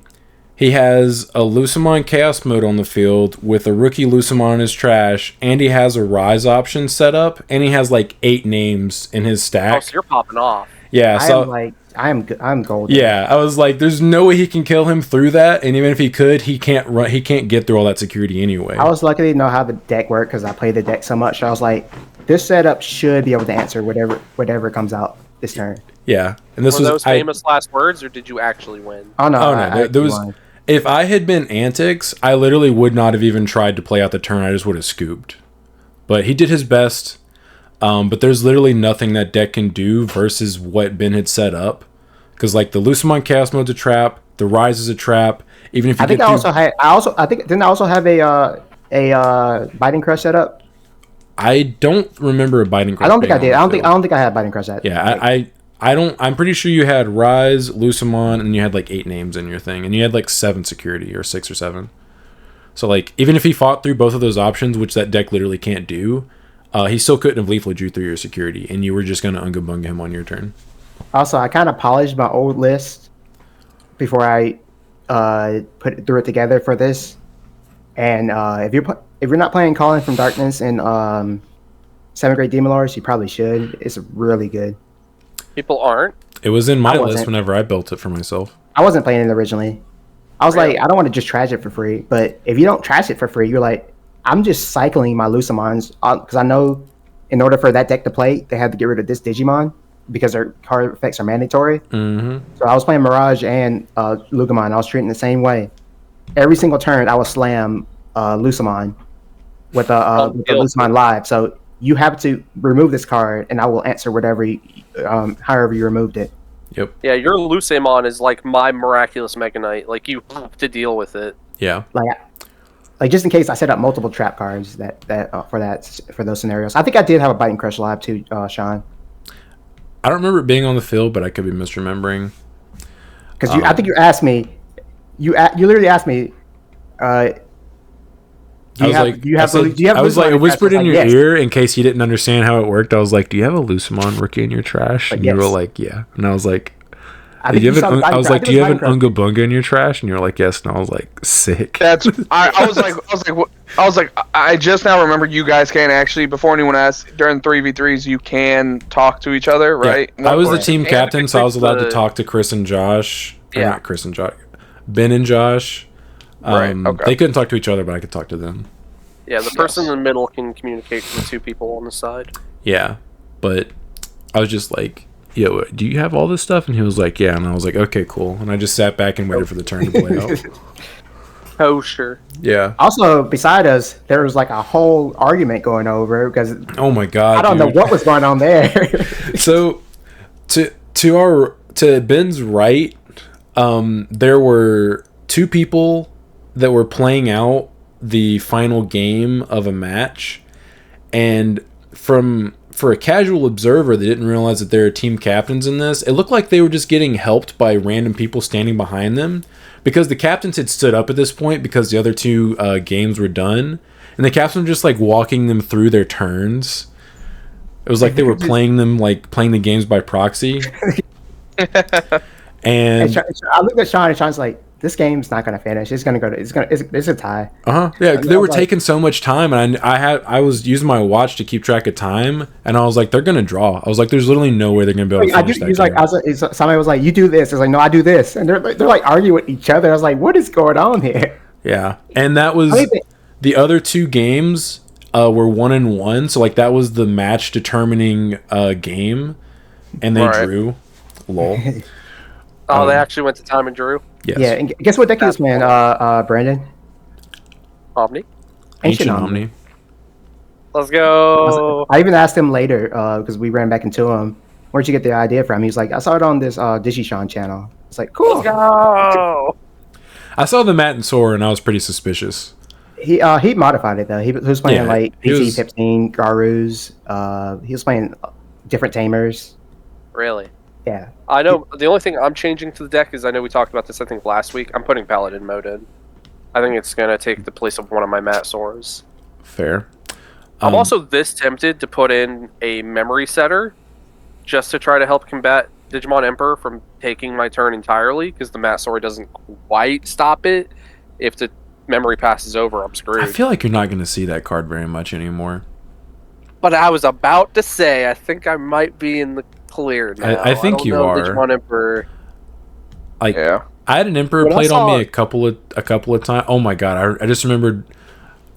Poor memory. Remind me to talk about this after we go. I want to talk about Antic's deck. So Antics apparently has the same sickness I do, except for he just has way more money. Because his deck was fully max rarity with like the 2-star Tamagotchi mode or whatever, and his sleeves. His entire deck was sleeved in the top 32 finalist sleeves that you get for top 32 in regionals. His entire deck was sleeved in those. Double sleeved, right? Yeah. He had those sleeves and he had outer sleeves on top of them. Right. For those of you that don't know, if you top 32 a regional, you get 5 of those sleeves for your Digitama.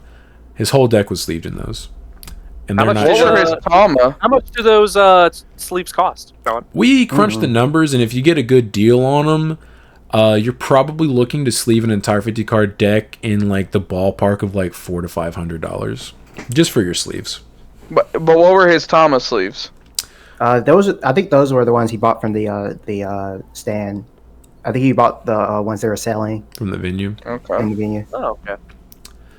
Which those sleeves aren't cheap either, by the way. I mean, they were at the venue, but now they're not. Yeah, he was balling. But I wanted to say, what was it? What were we talking about? Digimon Emperor. Yes. Okay. Thank you. I wrote it down. I was playing against the Tyrant player in the pod. I can't remember which pod this was, but it was a 3v3. He ended up having 3 Emperors on the field versus me, and I had a Ricky and Raising for like 3 turns, but I did not see level 4 to Evo on top of it, so I was just like, whatever, I just won't promote. And he ended up Evoing into a Tyrant and hard playing another Tyrant to try to out my board. And ended up giving me like almost 10, I think he gave me 9 memory doing that. And I just trashed a couple cards from the top of my security and said no. But he gave me so much memory, I was able to promote my Ricky that turn and lose 6 memory and be okay with it. That's fine. Digimon Emperor was clearly being played because of the Ukos and the Numamon. Yes. It's still a very good card, but I honestly think one of the only decks that affects like hard is the Omnimon deck.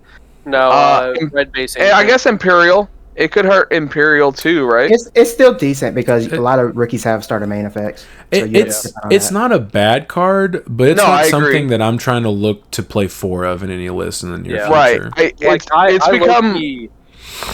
I was about to say I low key was really happy to see it drop off because I do like playing these like bond strats. Mm-hmm. So stop playing the card, guys. It's gone from a okay, we have to have 4 in our deck to like a tech card. Yeah. It's become from a staple to a tech card where it's like if I have room for it, like I'll play it.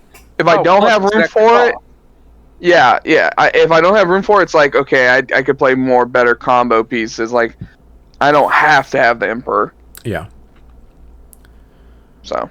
Were you gonna say something, Ben?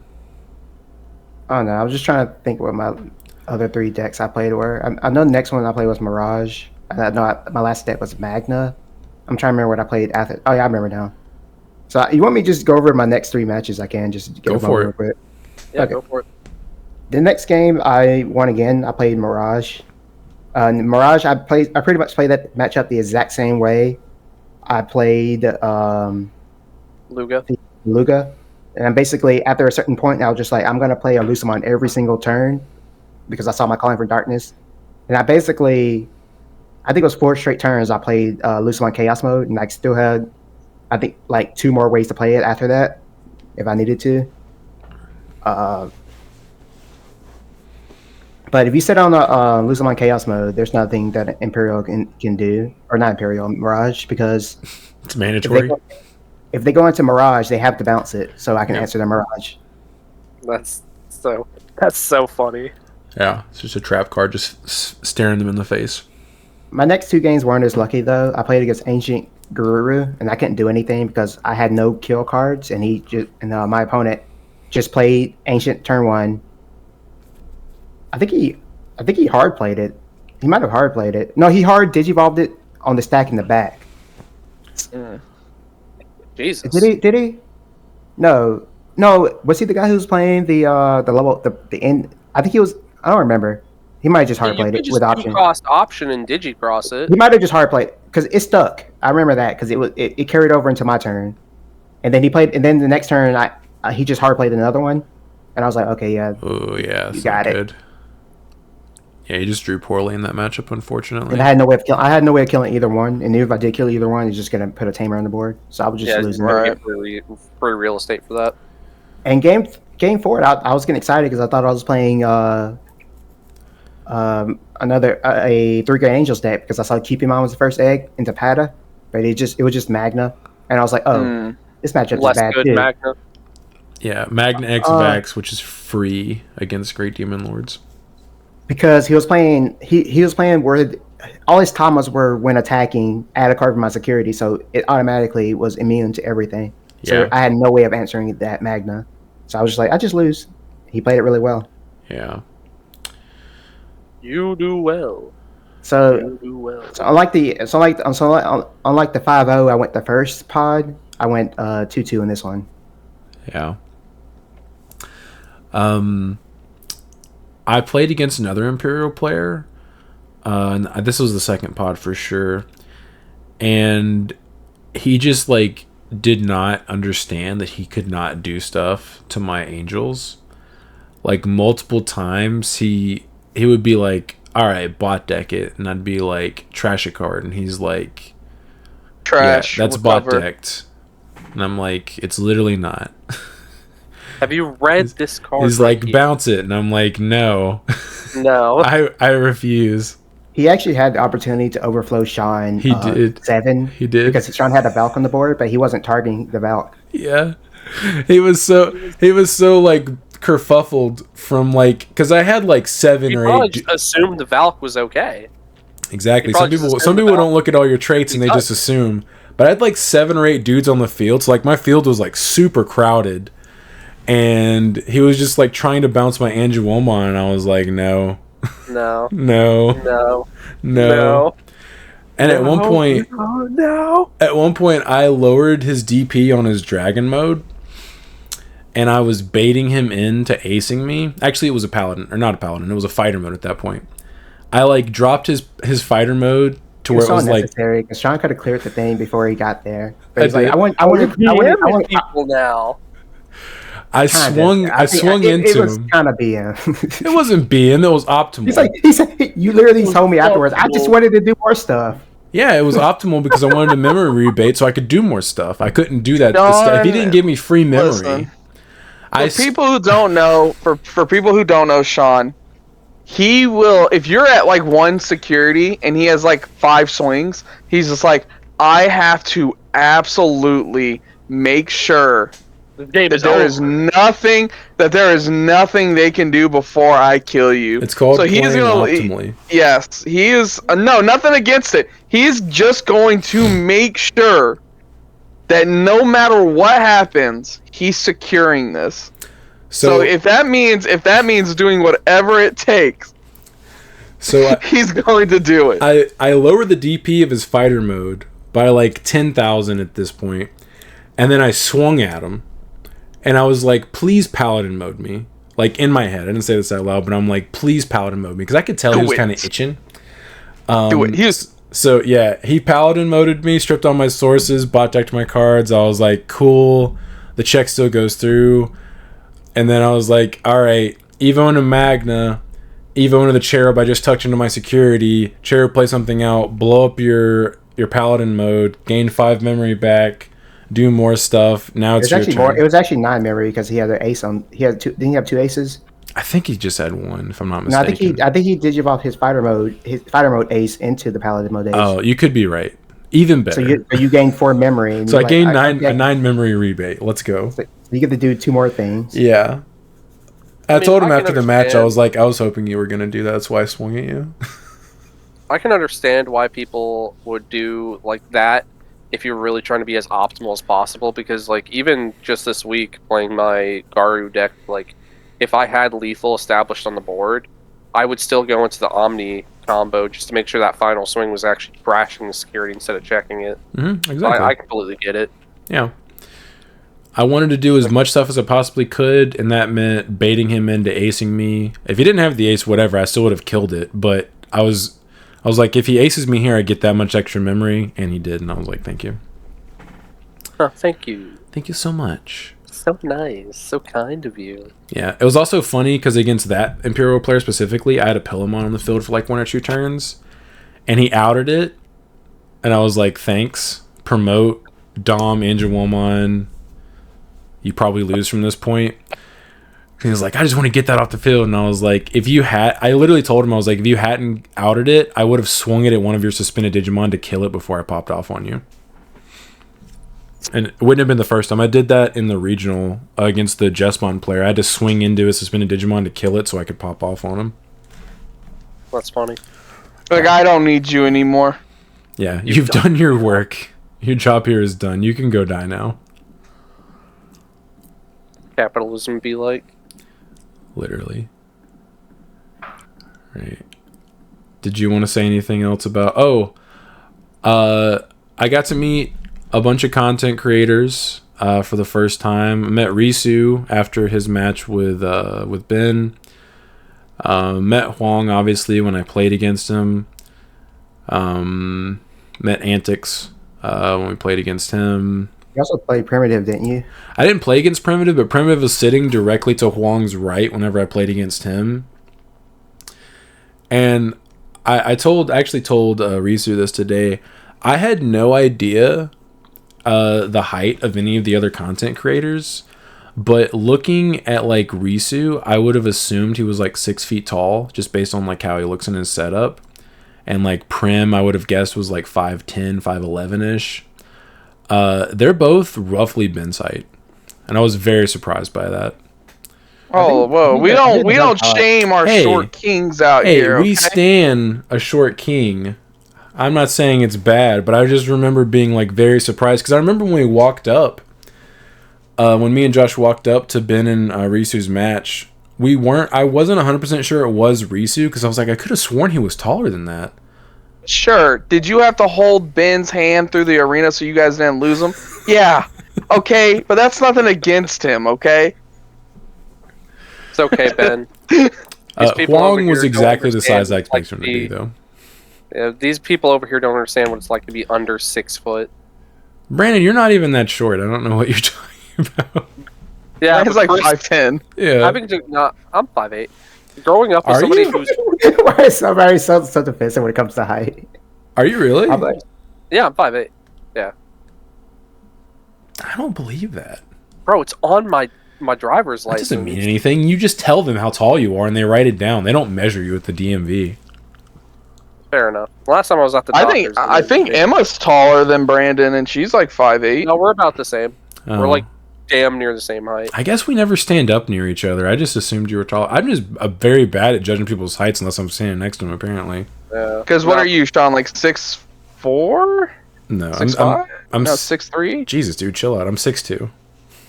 Yeah. Oh, okay. Listen, dude, I used to grow up with somebody who is over 6 foot. It gets real old real quick. I used to have a manager. If he could not see the top of your head, you were 7 feet tall to him. Like, there was another guy that we worked with that was like the same height as me, and he was like, he's got to be like 6'6", 6'7", and I'm like, he's literally my height. Like, we stand next to each other.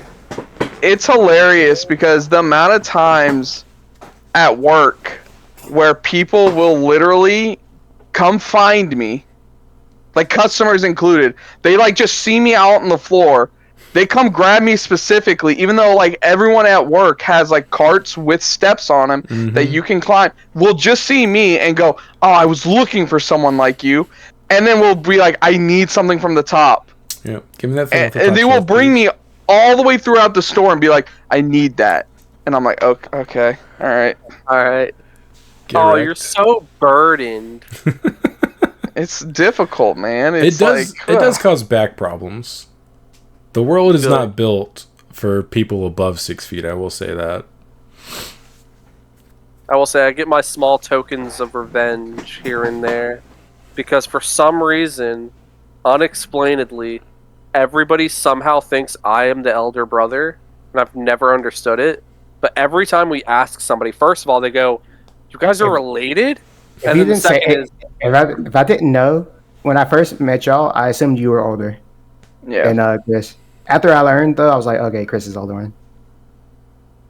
I don't know. yeah, for some reason people think I'm the older John, sibling. what was your perspective? Who you thought was older when you first met them? I don't remember having like a thought about it. But if they're brothers, so one has to be older. I mean, you're not wrong, Ben, but I don't remember thinking which one do I think is older.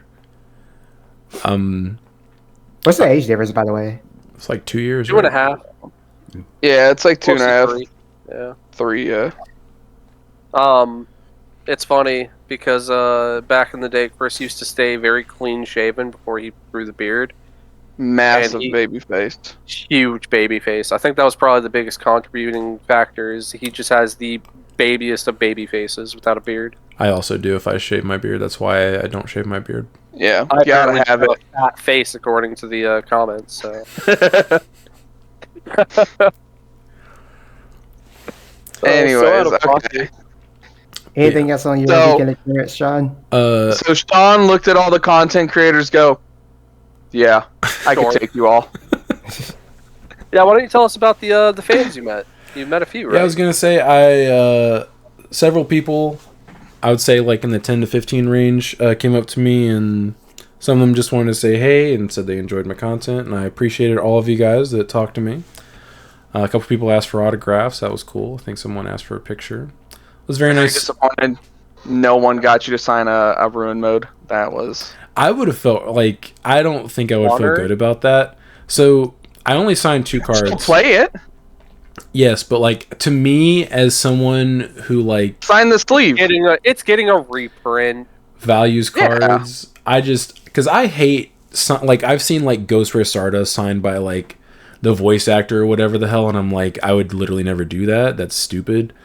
But You wouldn't sign a potentially $70 card. I would if someone asked me to, because I wouldn't want to be rude, but like I personally would not want to get my $70 card signed. Does that make Right. sense?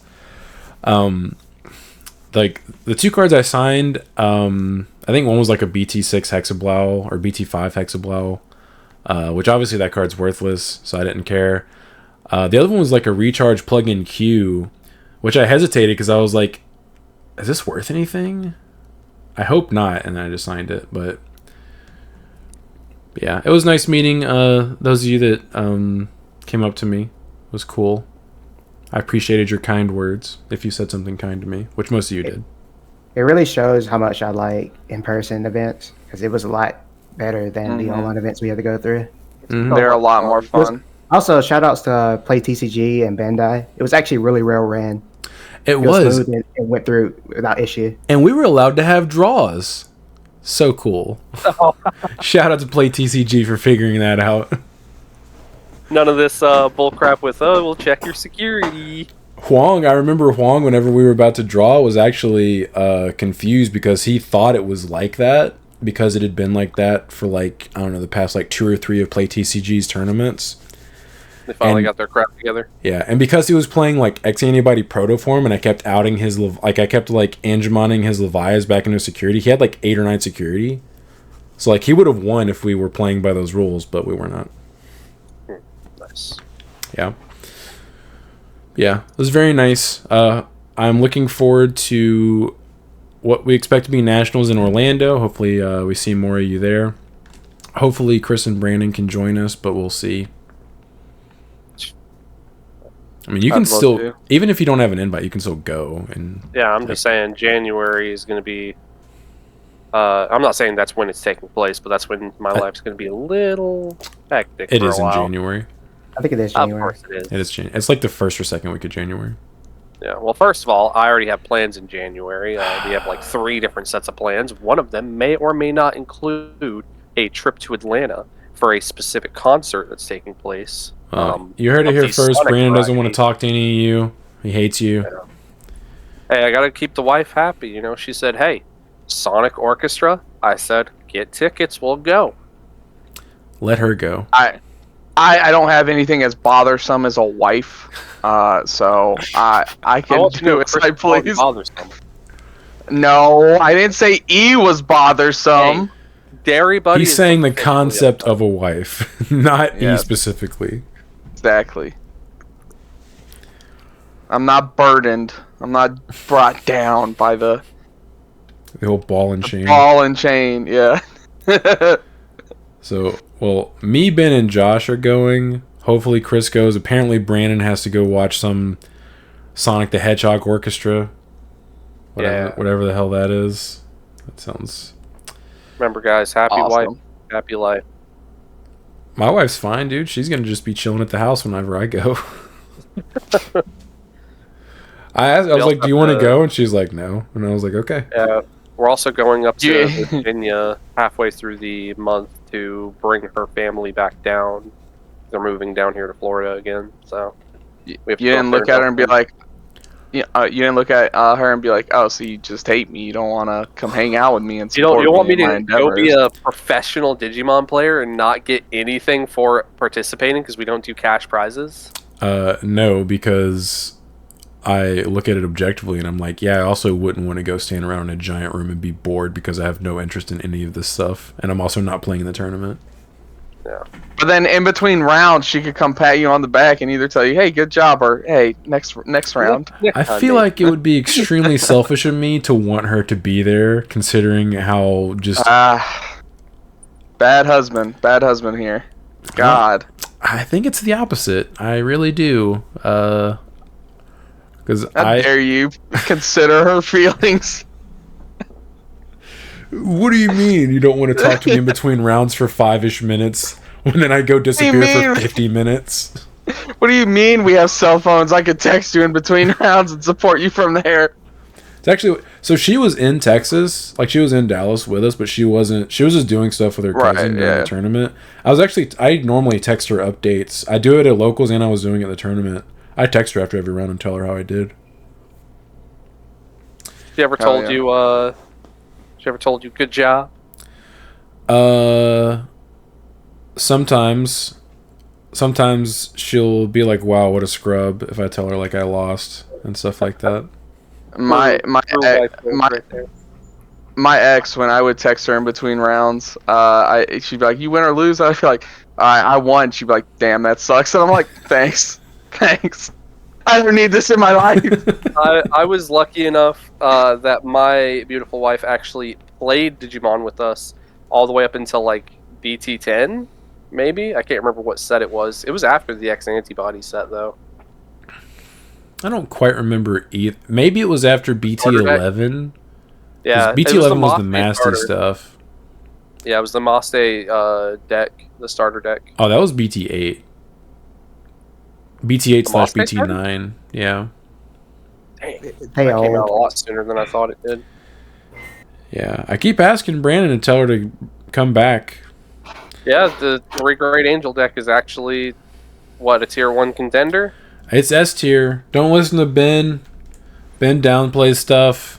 He's afraid to say. I'm just saying it's up there. I'm not saying it's not one of the best decks. I'm just saying there's other decks that compete with it. Well, yeah, obviously. It's not head and shoulders like tier 0. I was obviously joking. I don't think it's actually. Hold on. Tier 0. Yeah, I don't think it's actually tier 0. I will say it is borderline free into several colors if they're not playing specific tech cards like Heaven's Judgment.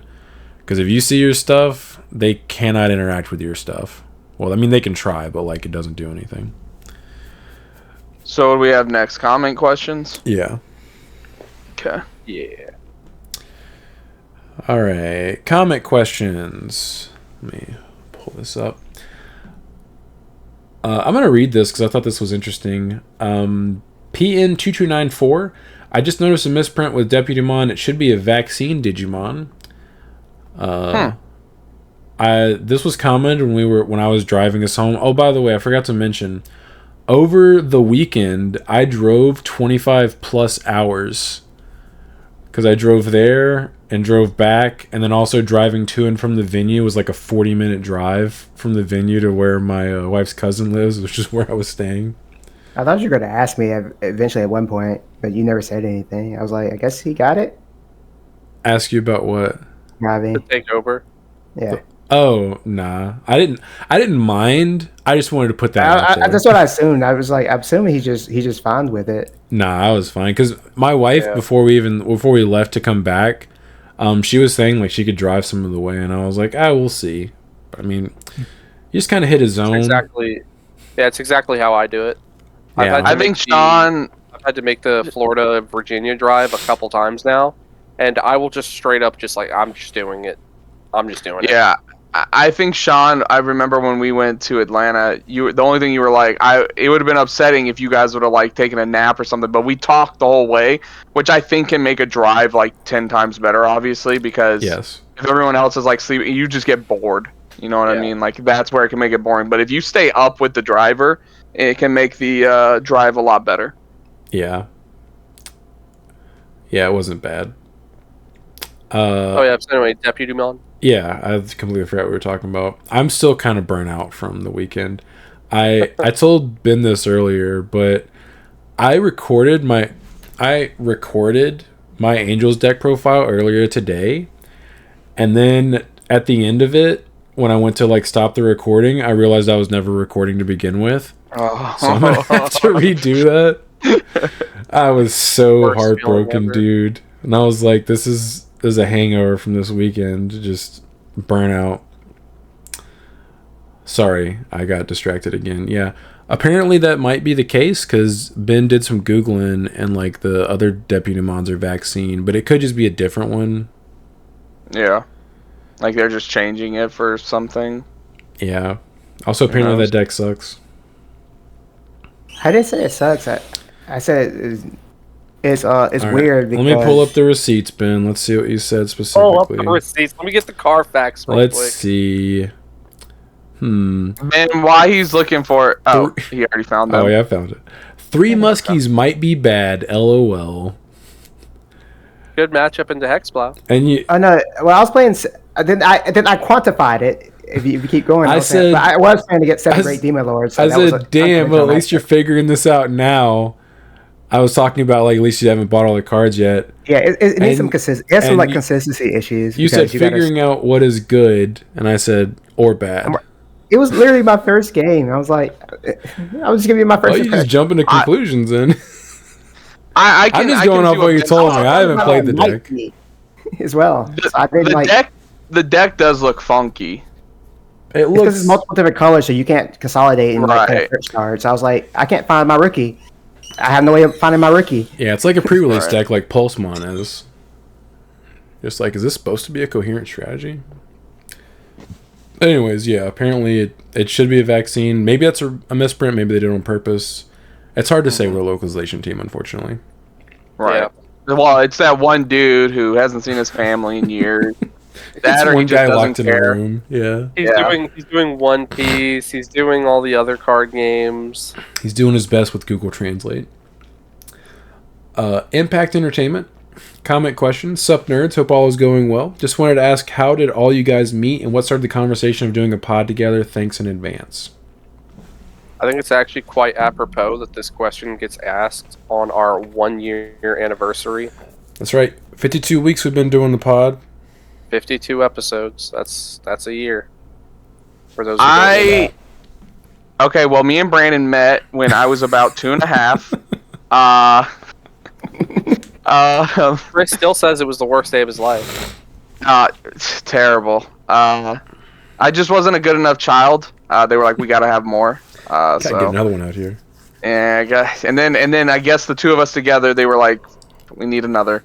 Dude, we need another. We gotta stop once we get a girl, and then we got a sister. And it's like, all right, we're done. I don't know if we ever were playing Yu-Gi-Oh! At the same time, because we could have crossed paths then. I don't think we did. I don't think so. Yeah, so I don't know. I don't really remember. There could have been a chance, like, we were all playing at... Because we played at home field, right, Brandon?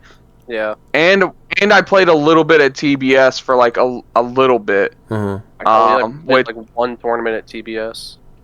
Well, I played a little bit after you had hardly quit. went. Yeah, so I don't know if we ever crossed paths then. Pretty sure it was in Digimon. Yeah, so I think we all met through Digimon. I don't fully remember if maybe Ben remembers if we ever met before. I met all y'all through Digimon. Okay, so yeah, just first thing Brandon said to me, hey, my granddad's name was Ben. Oh, and I hate my grandpa. That's cool. Yeah. I hate my grandpa. Oh. That's the first thing Brandon ever said to me. So God. Go ahead.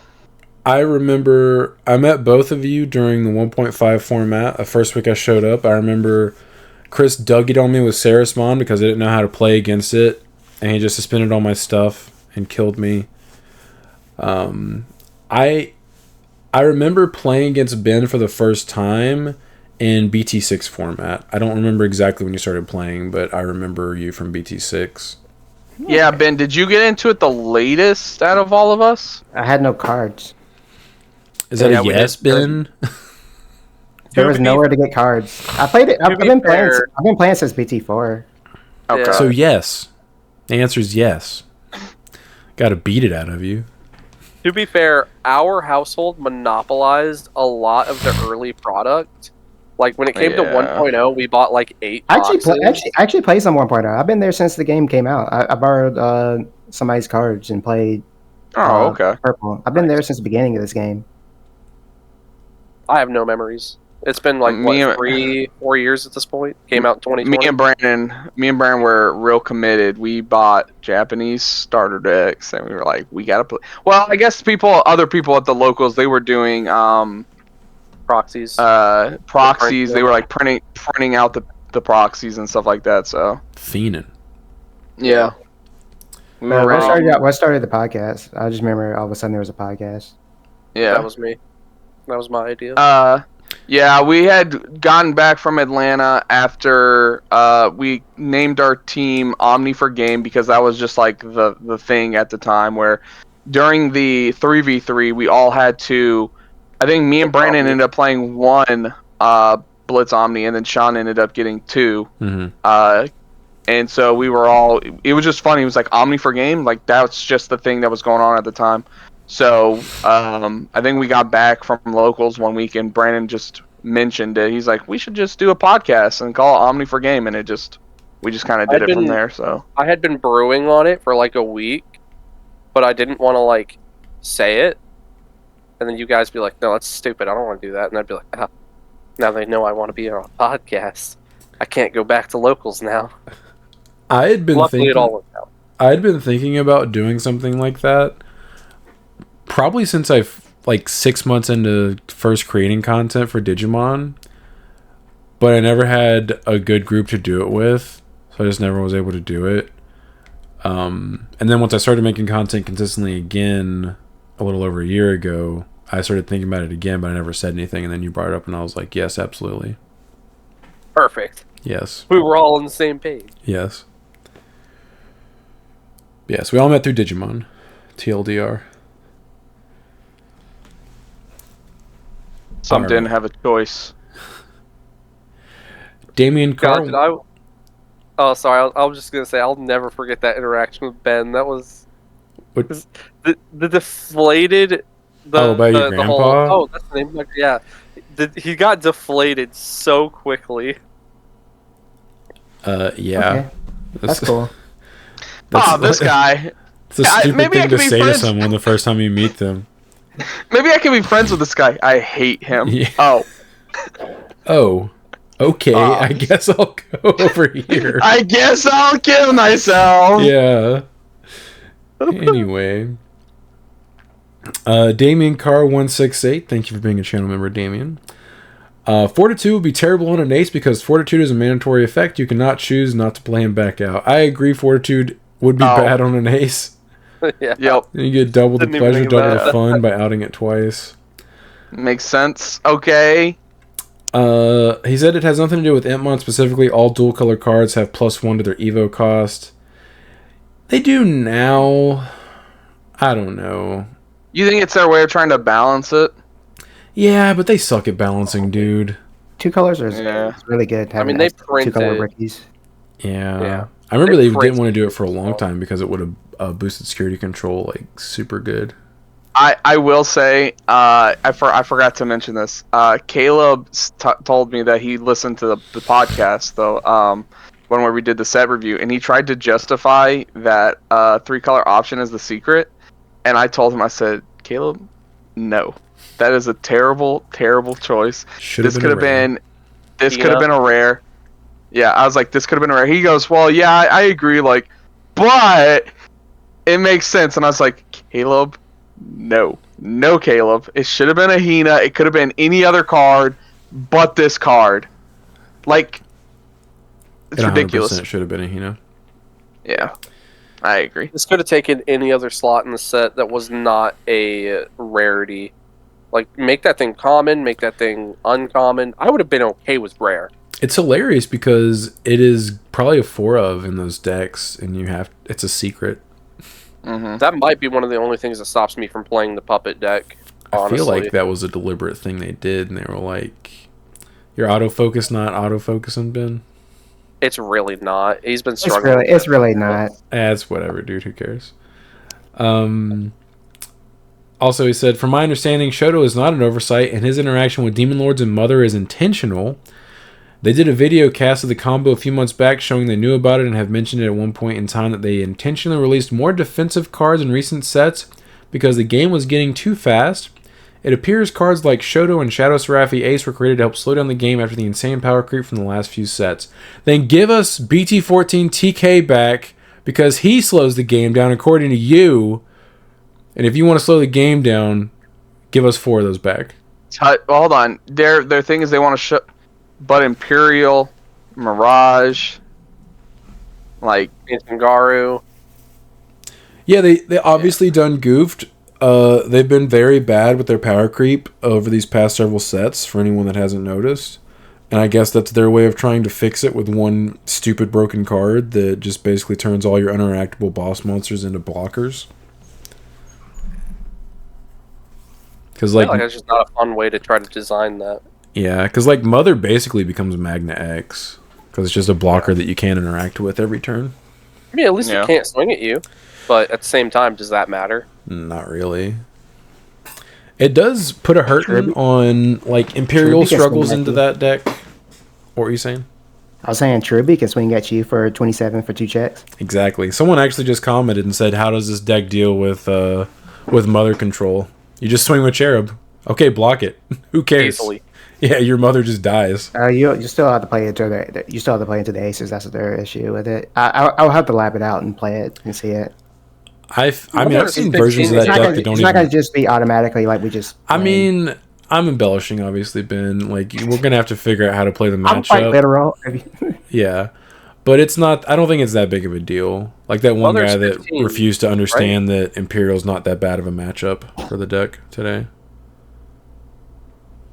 Mother is 15, right? Yeah. Yes. Okay. So you swing a chair with Alliance and you're like, block? Question. Well, also the thing that forces you to attack it's gonna ace you. Yeah. I mean, we'll have to play into the matchup carefully, but like, I don't know. I know your version doesn't play it, but I can Edamon ace them right back. So it doesn't matter. Yeah, it does. You ace me, cool. I'm gonna Edamon ace your ace. Uno reverses. I get to steal your turn. Let's see. It's 3 colors, so you can search it off trainings and other cards that care about colors. He's talking about the secret. Rare. Yeah, I realized that after we did the pod that I was like, oh yeah, so they can all search it off of their like corresponding colors. That makes sense. Yeah, it's still just it. Thank you for pointing that out, Damien. Secret. His question though. How often do each of you get tilted, and what have you found helps readjust in-game, out-of-game? Too often, and if you find something, let me know. I'll leave it at that. I get more tilted when I misplay with something obvious that I should not be doing. I don't really ever mind. Like if he gets tilted often. if I get tilted more at myself when I make simple mistakes. And normally, what I'll do is I get up and walk away. I'll get up and walk and like go back and forth, or like go up front and then come back. And usually, it's kind of gone. Yeah, that's about it. In game, I kind of don't, because most of the time my in game misplays will mostly just cost me the game. So it's just over at that point. Yeah, it's just over.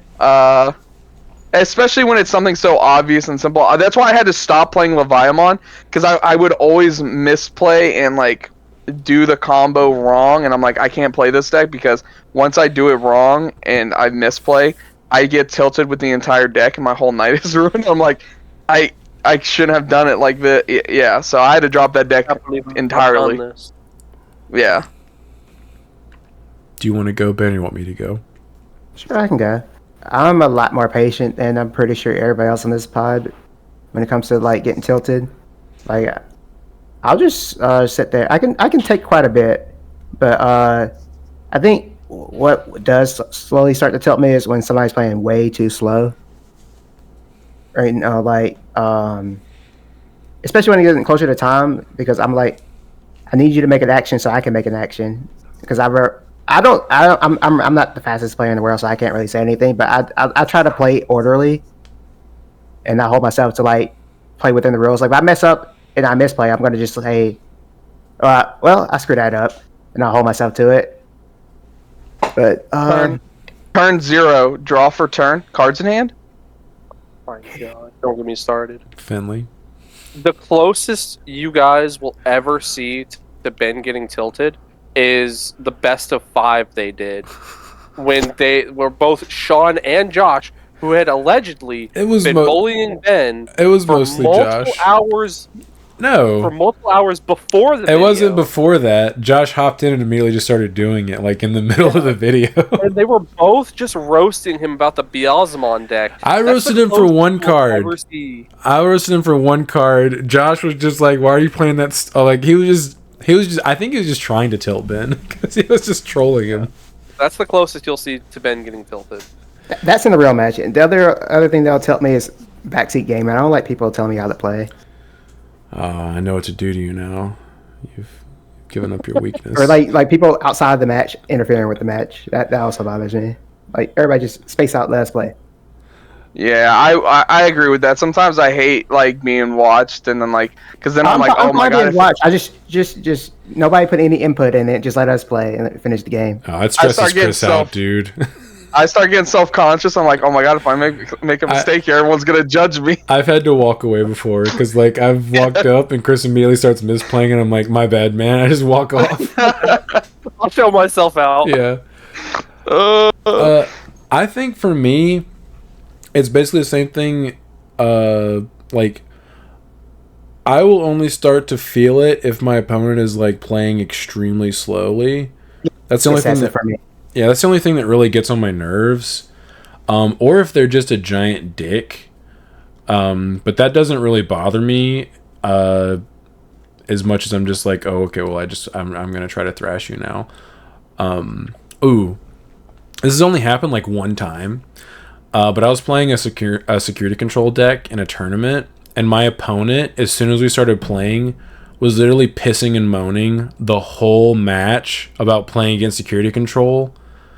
Like, just complaining, like, the whole time. And I was like, dude, shut up. I was like, you're the reason we're going into turns, because you're taking 10 years to take your turns. I'm taking one action in 5 seconds. That's only happened to me one time, but that did get on my nerves, because I was like, dude, shut up. Like, cry about it. I will say, when we went to Atlanta, we've talked about this before. I played against this one guy twice. Once in the regular tournament, and then once in the 3v3, where every time it was my turn, he was pressing me to make actions. You played him in the regional too? I didn't even know that. Oh yeah, I had played him in tournament, and he wasn't like he was kind of like that, but not to the extreme he was in the 3v3. In the 3v3, as soon as I like drew my card and I would like look through my hand and like look at the board to think of a play, he's pressing me to make an action like as soon as it started. Like he wasn't like that during the tournament. Like he was like, hey, like you got to make an action. During the 3v3, he was like, dude, he was like pushing me. He was like calling for a judge for time. Called a judge on you. We had like 20 minutes left, and it's like the best of one. So it's like, it's like, dude, we're not gonna go to turns. Calm down. I'm playing Imperial. Right. So like that did tilt me, but more like in a negative way, not in like a like it frustrated me. I was like, it started to like put pressure on me, and I actually did misplay because of it. Yeah, I will say when I do get tilted, it takes me like a minute or two, and I'm over it like immediately. It doesn't fester. Thankfully. Can't relate. Oh, we know, Brandon. Brandon, what color is your hair? What is that? Red? Oh, red? Oh, okay. Hey, you stereotyper. How dare you? Moonanite 2021, with the game being so solidly archetypal, what was the mindset in approaching the rating system based on generic application? I think you misunderstood some of the things we're saying because we weren't applying the cards generically. If they were generic, we mentioned it, but we were talking about like in their own archetype if they were archetypal. Also, there are people don't understand. There are cards that get printed that are good for an archetype, but are actually surprisingly really like better if it's generic. Like I think the first thing that pops into my mind is like Edamon. Yeah. Edamon is generic. Yeah, he's not like his only archetypal part is like his Evo cost reduction, and that's it. Yeah, you don't even care about that because you're just gonna get blown out. Like, who cares? I still don't think people understand that when we do that, it's like we don't really play too far into the future, if at all, with like the future cards. So we're taking these cards and we're trying to put them together in a deck in our heads as we're reading these cards and going, this is how I assume this card would work in this deck, playing it like this. Like it's all based off assumption. We're not you don't have to listen to our opinions. If you think something is better than what we say, that's fine. Yeah, unless it's Pulsemon, and then you're wrong. Yeah. Or Gamamon or Eosmon. So it's more of those things where we're like, okay, we're taking this, we're putting it in, we're like, okay, how does this look like in the deck it's supposed to get played in? Or like, how does this look, general? Like, if I took this card and like played it in this, what does this look like? You know what I mean? Like, we don't know what it actually looks like until the cards have come out and we see, unless it's completely, absolutely like, hey, this is the best card. Yeah. Like, this is Magnamon X. We all go, that's the card. Yeah. Yeah, I think a great example is a lot of people really slept when we first got the reveals of it. Not like when we in English got the reveals, but Japan. A lot of people, I don't think, understood the power that was going to be Ancient Garu. People were like, oh, this deck seems kind of mid. Like, you have to have both level 4s just to do anything. And, like, everybody was really downplaying it. But then the deck comes out, people cooked with it, people put it together, and boom, it's a top-tier contender, and it's topping a bunch of events. Like, yeah. Sometimes it takes application. Right. To fully see the power. Sometimes it takes a week or two of it actually, like of cards coming out and playing for anything for us to even know like how a deck does. Like Digimon is absolutely broken. Reading that card, you don't realize how broken it is. I mean, reading the card, you realize how broken it is. You just don't realize. You don't realize the Angewomon Digimon lock. Works. Yeah, until you see it in action, you don't realize exactly how insane it is. You're just sitting Sean, there thinking, I know this is 5 layers of protection. That's fine. And then Angewomon comes out. That's just 6 layers of protection. That's another one. That's just 7 layers of. Oh no. Mm-hmm. This might be a dumb question because it's hindsight. Okay. If Magna was at full power and then Digimon was at full power, like because they were at one point, correct? Like they were both at. Mm-hmm. Which one would you have played? I would have never switched off Magna X, The only reason I did is because they hit BT14 TK and Awakening. Well, hitting Awakening I was expecting. Like I've said that before. Like I assumed that was going to get hit. If they hadn't hit BT14 TK, I'd probably still be trying to play it competitively. Also, Magna Vaccine is still it's still a decent deck. Yeah, it's not a bad deck. I just think Angels are way better and have much better interactions like across the board than Magnavax does. Gotcha. Okay. But yeah, to answer your question, no, I'd still be playing Magnavax. I kind of figured because that deck is very fun or very strong. Yeah, but now my whole board's Magna X, so like, who cares? Right. With only 2 weaknesses. Yeah. Black and yellow. Johnny Stevens 259. Maybe I'm tripping because I've never played the card, but doesn't Sorai strip top four sources from your opponent's Digimon and stun them for only 4 memory?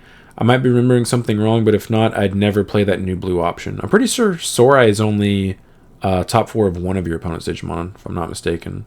It is. I think you're right, but it's still no Digimon with no sources you can't swing. Sorai is still a really good card. Yeah, no, it's still super solid. But yeah, it only strips from 1 card, and then it stuns everything without sources. What was the new blue option saying? I haven't. It strips like top 2 of all of your opponent's Digimon, I think. And then if they have something with no sources, I think you get to play a dude out. Something like that. I can't remember. I think it's a 5 cost, right? It's a 5 cost option. I just don't remember exactly what it did. Yeah, I think it doesn't also remove something or something like that. 5 cost that doesn't remove doesn't sound that good. Let me check. That's what I said. Well, neither does Sorai. You just said Sorai is good. Sorai is also a 4 cost and it's a floodgate. I think the 5 cost option floodgates too. I am pulling it up. I don't know. I don't have any context of this conversation. Trash top 2 evolution cards of all of your opponent's Digimon. If this effect didn't trash, you may play a level 4 or lower with the Ice Snow trait from your hand without paying cost. Then, none of your opponent's Digimon with sources can attack until the end of their turn. Without sources. So it still stuns just like Sorai. Okay. So it's like a slightly better Sorai in certain circumstances. I'll say it's different. I wouldn't say it's better. I can see both of them being depending on the circumstance. Used. Yeah. Jim the Kid, the top source is in the first in its evolution or like a D-Digivolve type effect? It means the card directly underneath the top card in the stack. So the first inheritable or the first card that is underneath the top card. Your sources. J Stewart 00. Do you guys feel like in a weird way EX07 and going forward the future sets are redefining the power level of decks? Every deck seems to be on the same power level for the most part, and every deck seems fun and playable in some way. What are your thoughts on this idea?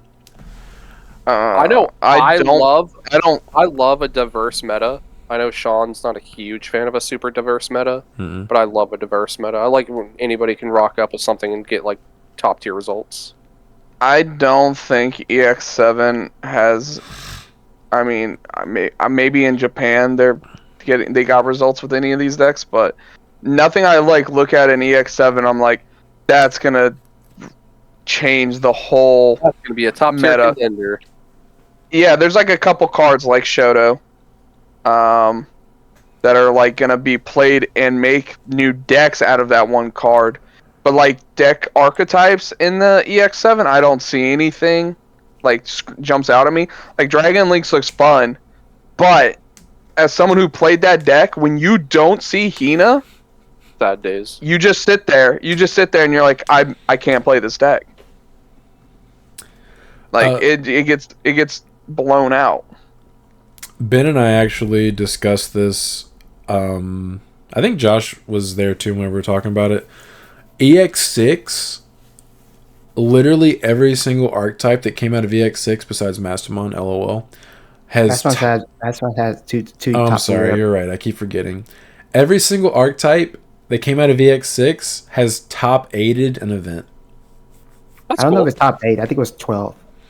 Okay, well, Mastermon still sucks, then you heard it here first. Ragna won a regional. Ben just got 5th with Angels. Mastermon does have a good Imperial matchup. 7 Great has done pretty good. Yeah, 7 Great has won a regional. I'm pretty sure it's definitely topped. that fish engine is in Mirage now. Oh my god, it did. Yeah, the Mirage. That's how Josh was able to like pop off with like 3 burst modes on his field, is because he's playing the fish engine in it.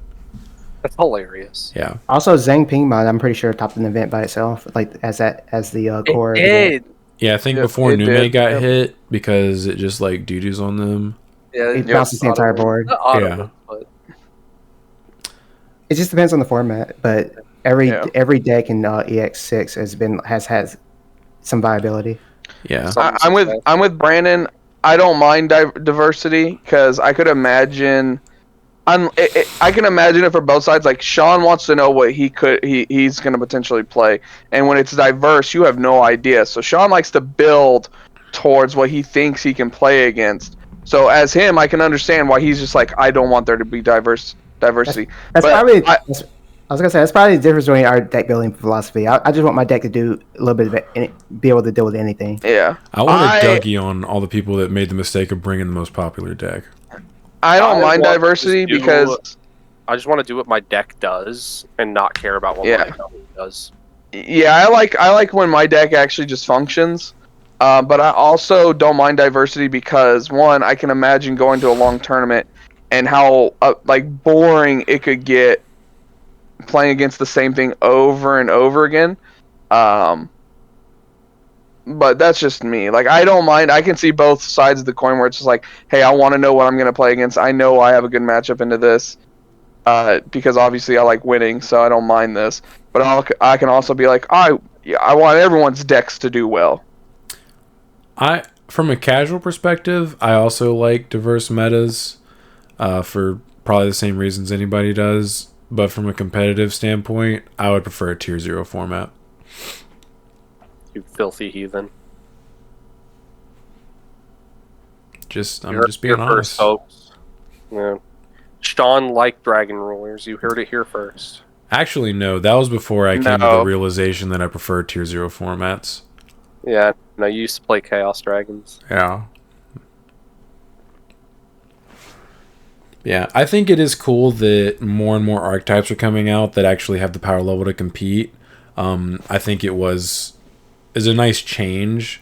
They do need to chill on the power creep though, because like I said, like these past several sets have just had some insane cards in them, a lot of which have been on the ban list now.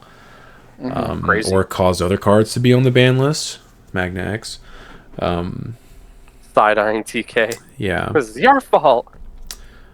But yeah, I mean, it's a good thing. I just, if we had the choice, I would prefer a tier 0 format. But yeah, it's not a bad thing that other decks are getting power. Rock Lee rules, 101. I feel like a 5 rating has been used exclusively for poorly designed cards. Magna X and Shoto come to mind. Would y'all agree with that? Separately, has anyone on the pod run some test games of heavy metal yet, or were those just on paper thoughts? Just on paper thoughts. Yeah, I'm not gonna say they're poorly designed cards. They're definitely very strong cards with obscenely powerful. Like we gave Luna Mode a 5. It's something you can. Yeah, sorry. It's something you can read and by itself be like, oh no, that's disgusting. I don't care what is around it. The fact this card was being printed is hilarious in how disgusting it is. Like reading Anubismon, you can immediately be like, oh, that's a problem. And retroactively, I would like to give Diminimon a 5. I don't even know what we gave it. I'm pretty sure we gave it a 4. I could be wrong, though. I'd have to go back and look, but it definitely deserves a 5. I'm the type of person who doesn't like to look forward too far in the future. Yeah, same. I'm like, I already have a problem with the cards I have right now. I don't need to also confuse myself and get mixed up with future cards. The only time I look that far forward is basically I'm prepping for something. Yeah. Like I was at Nats when I was playing Anubis for weeks before it came out because I wanted to have it polished before I got to Nats. Dude, we were playing that format for like a month or two before that set came out. Just because I wanted to be ready for Nats when it came around. And BT17, we were playing Magna Vax mirrors for I feel like 2 months before BT16 came out. I don't think it was that far. I think I usually try to hold back to like a month It felt like because 2 months, dude. I don't want to like How long do you think we've been practicing with the Angel deck? a month. Okay, I was just curious. Technically, the deck is legal. Yeah, I know. I was just curious, like, if you had like a good judgment of like time length though, because I knew it has been a month. He's just testing you. Yeah, I was just checking. I was making sure. Yeah, I'm just a naturally curious person, so I like looking at cards. I like seeing what they're printing. Like I am a diehard Fluffle main when it comes to Yu-Gi-Oh. This guy. And I waited 2 years for Patchwork, and I know how good it was, but I refused to test anything with it. And by the time we got it, we were in Master Roll 3, I think, at the time. And Pendulum format really destroyed anything that wasn't Pendulums. Sad. Not Pendulums. Master Roll 4. Yeah. Where you had to link summon, you had to put a thing in your link zone, so you had to play links in order to play the dance. I'm with Ben here. Fluffles was awesome, and then they came out with a different master rule, and took too long to get Patchwork out, and it kind of just tanked it. Beals Baron TCG. I think you guys overvalued the Lilith X option a little. I would say it's a 3 instead of a 4. It gives a passive effect end of turn delete one of your Digimon, meaning that you can choose what Digimon to delete. If your opponent ends their turn on a level 6 and a level 3, they could trigger level 6 to delete the level 3, then it ends there. It can be played around and not have a devastating result. In order to play around that, to not have a devastating result, you have to not play the game. Let's say you have 7 Digimon on the field. You now have 4 at best. Oh, that's not as bad as I thought it was. I thought everything just dies at the end of the turn, so I wasn't even here when you rated it, so. Yeah, I think it's so deserving of a 4. Yes, you can play around to doesn't just clear your whole board, but it's still broken. Like, you always are going to end, assuming you don't like do something stupid like they all delete themselves, you will always end up with half as many Digimon as you started the turn with. Right. Which is pretty strong. I mean, couldn't you kind of say the same? Like, Ruin Mode's a strong card. Yeah, obviously it has play around. You don't play the game. That's exactly what makes it a good. Yeah. That's what makes it a good card. It actively stops your opponent from being able to play. Yes. Oh, this card is not that as bad as I thought it was. Then I may consider that. I have nothing further. I mean, it's still kind of soul crushing. Let's say you start the turn with 10 dudes, you have 5. You had 10. You were good in the first place. No, I would need all 10. Why do you have 10 Digimon? You should win the game. Because I'm playing Angels. I have literally seen Sean with like 10 Digimon on the board before, okay? And he refuses to attack. Dude. I want 12. I want 12. All my ending board states when I was playing Angels over the weekend was just like 6+ dudes. Not even that. You were playing Lord Nightmon. I know what you're talking about. You thought I was bullying Caleb.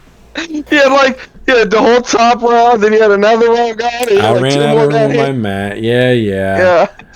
Half of those dudes got played that turn. It wasn't like I was just doing it. Bully. I mean, sometimes that's what it takes. D Lacey 1895 LMAO, you kind of got me. Dexdory does poo-poo on me a lot, but nothing I can't play around. And I'm not playing Digiburst. I paid good memory from sources. I like Brandon's idea though. Way better. Question, sorry if I'd asked this before. What would be a good IP for crossover for the Digimon TCG? Whether they're actual unique cards or reskins, like how Battle Spirits does. So what's he referring to in the first part is when he's talking about the level 2 effects. Yeah. When he was asking about like they should make D-Evo like less good and they should give us and I was like, it sounds like you're getting like doo-dooed on by by a D-Evo deck at locals. Who hurt you? Yeah. Show us on the doll where you've been D-Evo'd. I think we have talked about crossovers before, and Sean was a little pessipus and said he didn't want any crossovers. I mean, Digimon's a big IP.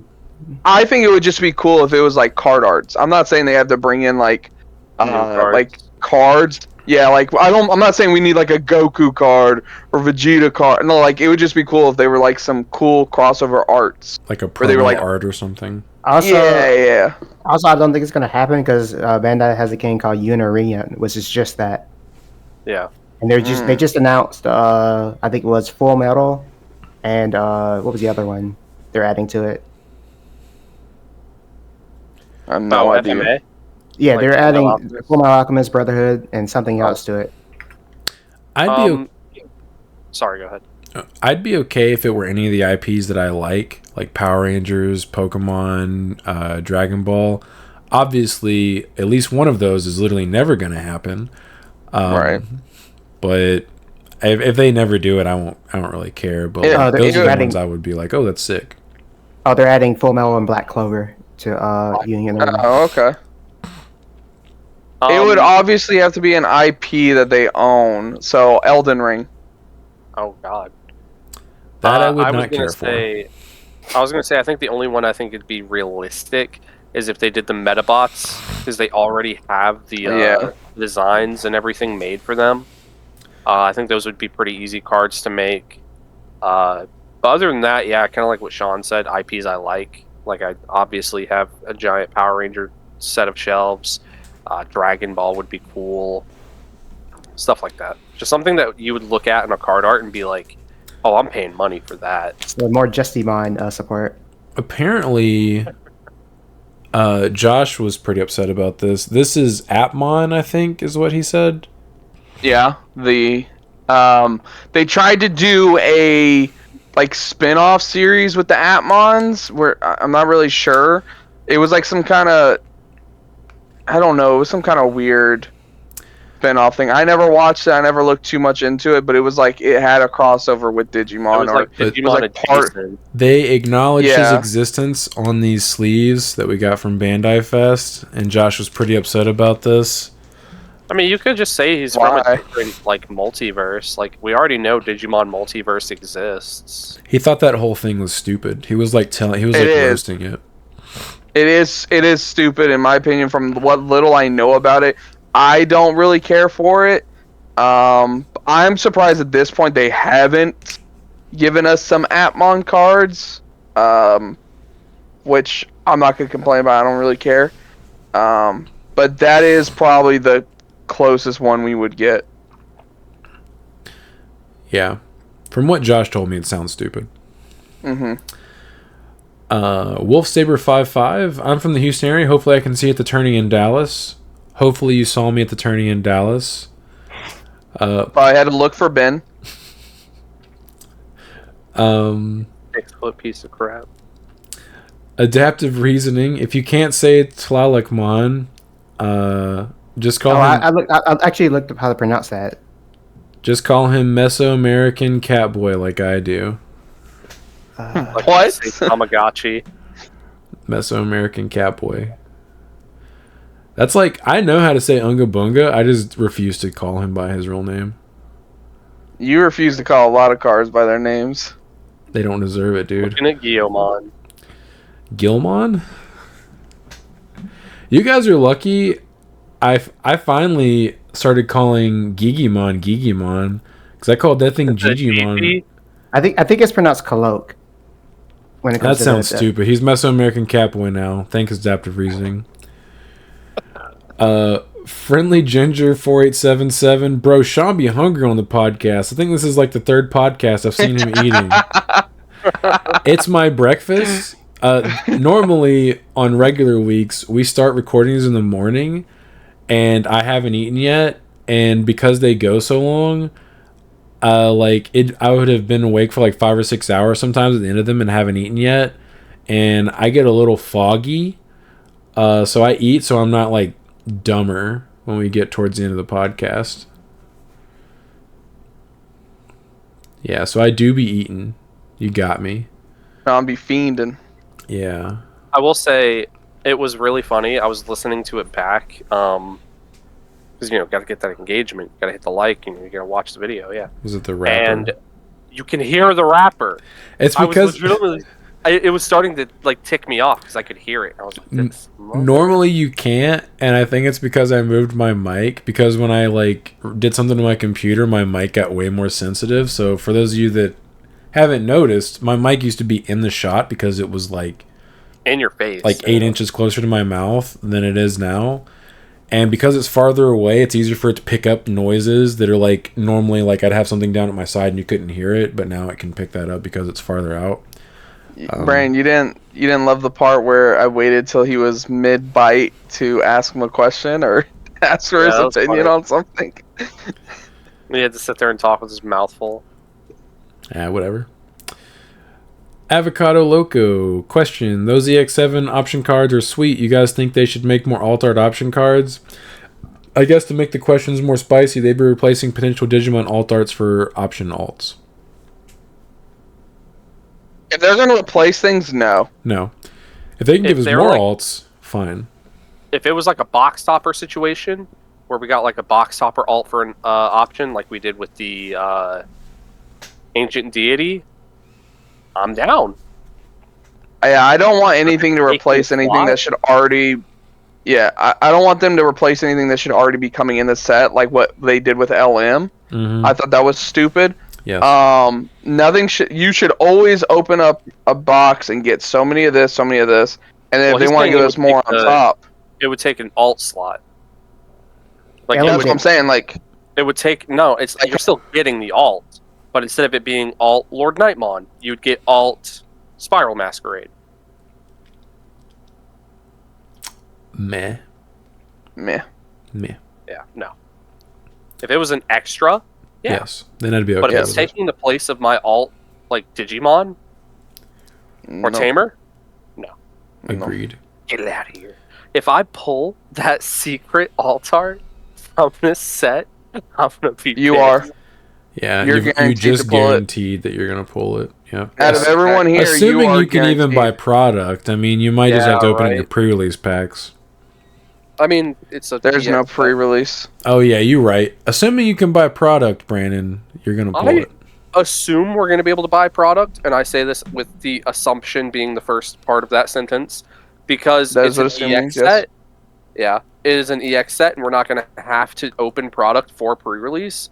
So I'm hoping they get off their. I'm not gonna say that word. Get off their bullcrap, and just let us buy product. It'd be super cool if we could buy some product. Hey, sir, I have money. Would you like it? All you have to do is give me that. No. That thing that you're selling behind the counter. Get out of here. No cards for you. Yeah. Did you have any thoughts on that, Ben? No, I'm good. Excellent. Doru3428, since the deck is red and black, you could use the Ragnar level 5 to give protection from deletion once it is evoed from a level 5 black. I don't know what deck he's talking about. I clicked on it, and we were currently talking about Volcanic Dramon. Oh. I feel like that would make that deck clunkier than it has to be. But yeah, if you're already playing the dragon deck, I feel like it's already clunky enough. Yeah, I mean, you could tech it in. I don't know if you'd have the room for it, but maybe. Planty_boy. As someone who plans to build nature spirits, yeah, the deck sucks. I ain't even gonna defend it. I just hope we get a third rookie before we get another Omnimon. See, this is what I'm talking about. This guy reminds me of Robbie. He knows Pulsemon sucks. Yes. But he likes playing the deck. He likes the idea of the deck, so that's why he plays it. He doesn't play it to bring it and be like, man, I'm going undefeated tonight. I'm going to whoop everyone. And then when he gets beat, he's just like, I knew this was probably going to happen. Like, if you know your deck sucks, you can just be okay with it and have fun with it. But to actively defend it and be like, no, this is the best deck. Yeah. Like, come on, be real with yourself. Be real. Ben, any thoughts on nature spirits sucking? No, I haven't seen the cards or experienced the deck. Archetype sucks. The best thing you have going for you is the potential to high roll from the top of your deck with their level 6. Maybe. And even then, it doesn't just win you the game. I'll have to see it. Some decks, there are like tiers weaker than other decks, but you still want to play them because you just want to play it. Yeah. Imagine like a play line like 3 Great Angels, but instead of being able to pull. To be fair, everybody thought Galaxy sucked until everybody seen all these like convoluted things you could do with it because it's not archetype. Everybody thought Grace Nova sucked, and they were correct. The engine is broken. Mm-hmm. Yeah. Just all he needs is like some busted support, and it'd be really playable. Well, yeah, they just made most of those cards way too generic. Yeah. Unfortunate. Yeah. He also has a lot of good keywords in Nature Spirits. So if you can find, it's gonna be the thing about it. Since it's inherently weaker, it's gonna be harder to pilot successfully at the higher levels. Yeah. That's why you try not to take decks that kind of suck to big events. Sounds like you might try to cope with it, Ben. It's not purple or yellow. Go. I think there's some yellow in it. There's some yellow in it, but I'm not planning on playing anything with Nature Not Spirit. enough Not yellow. enough yellow. Got it. Say less. Say less. Yeah. Gravesbeard 8078. So hyped for Zephiga deck. Also, new Hexblow will be so good with the Grace Nova engine because of how many sources they can get. That's true. It's another card that's going to be able to abuse that engine. Cool. I mean, it's not going to be an infinite loop, though, so I guess we should be thankful for that. How many weeks have I bought Ravemon? Ravemon's not good. That's right, dude. You cope on that. But that's purple. It is purple. It is What if purple. somebody's like, I just like Nature Spirits. I want to give it a try. You're allowed to. We're talking about people that are like, no, it's tier 1. You're just dumb and bad. You just haven't seen the power. You underestimate my power. Literally. Proceeds to get legs cut off. Exactly. It's exactly that scenario. They enter a tournament and their legs get chopped off and they burn in a fire. And their kids get adopted. And then their wife dies. Exactly. Damien Carr 168 again. In Japan, the colored border cards were 1 per box. Based on the difference in volume for our boxes, we might end up with 2 per box. We don't know yet what slot they would take up in English, but in Japan, I was told they took up a CU slot.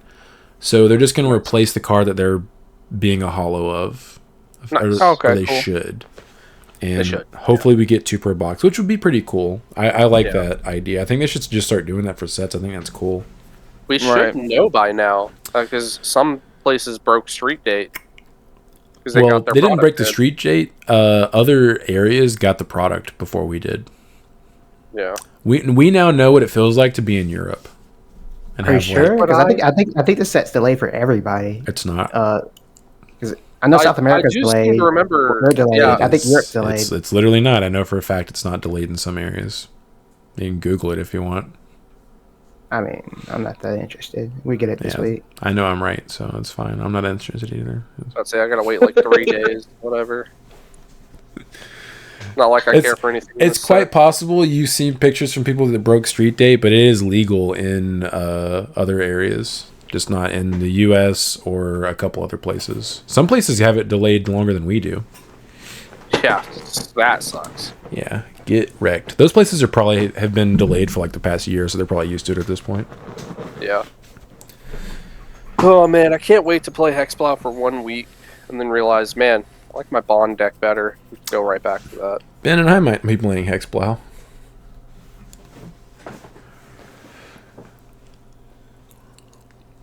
You can play it in Angels. Wait, what? Magna Angemon's half blue. Yeah.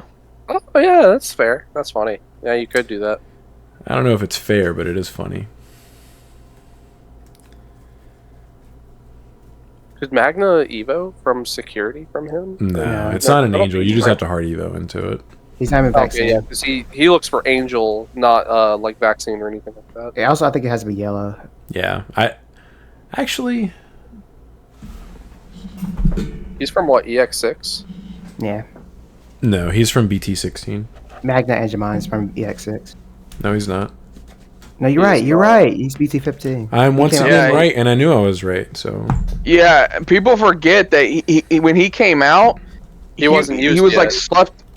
He was slept on because the better cards were coming out in the next set that he could have used. Yeah, it doesn't actually care about the color, but obviously it would have to legally Evo on top of him. But it's just Angel or through grid Angels. Yeah. That makes sense because there's a blue slash Angemon, I think. What set did you say he came out in? I said BT16. Ben said BT15 incorrectly. Okay. God, I'm clicking on every set. Ben is once again wrong. Let the record show once his focuses. Come on. It's BT16. Yeah. Yeah. Boom. Right there. I'm pretty sure there's an Angemon, there's an Angemon that's blue. There's Half blue. There's at least one. No, there's a couple. There's a BT8 Angemon that's half blue. There's an old Angemon that's fully blue. There's Marine Angemon. Scripts like Top Source. Yeah, there's a new one that's half blue that came out in BT16 with all the dual color stuff. Yeah, until you realize he can only Evo on top of yellow and black. Yeah, and Patamon. Yeah. Anyway. Alright, so any more comment questions? No, that was it. Was all of them. That was all of it? Oh yeah, and our top 4 prizing. Me and Josh gave our purple. Me and Josh gave our purple stuff to Ben, and Ben gave me his. Or Josh and Ben gave me their War Greymon stuff, or Black War stuff. You know what I'm really disappointed about? Because I had not seen one of these close enough. This is not textured. What? Yeah, it's literally not textured. It's no different than the promo alt art Metal Greymon. Still cool. It still looks really nice, but I was really shocked when it wasn't. Like, I thought it was textured. But yeah, got 3 of these bad boys. Unfortunately, we couldn't clutch up and win 3 Black Wars in the next pod, but whatever. Feels bad. Thanks, Ben. Yeah, thanks, Ben. It's all your fault for getting paired versus Magnavax playing 7 Great Demon Lords, which we know was an auto loss. Did we talk about me getting duggied on by Eosmon after? We did not. No, we talked about it before the pod, but yeah, I didn't know how to play against the deck, and because Ace Overflow and he can de-evo my stuff, I lost to it. Yikes! It was pretty That's rough. the abridged version. Yeah, that's the abridged version. I could imagine your mindset going to the matchup like, oh, Eosmon? Yeah, bet.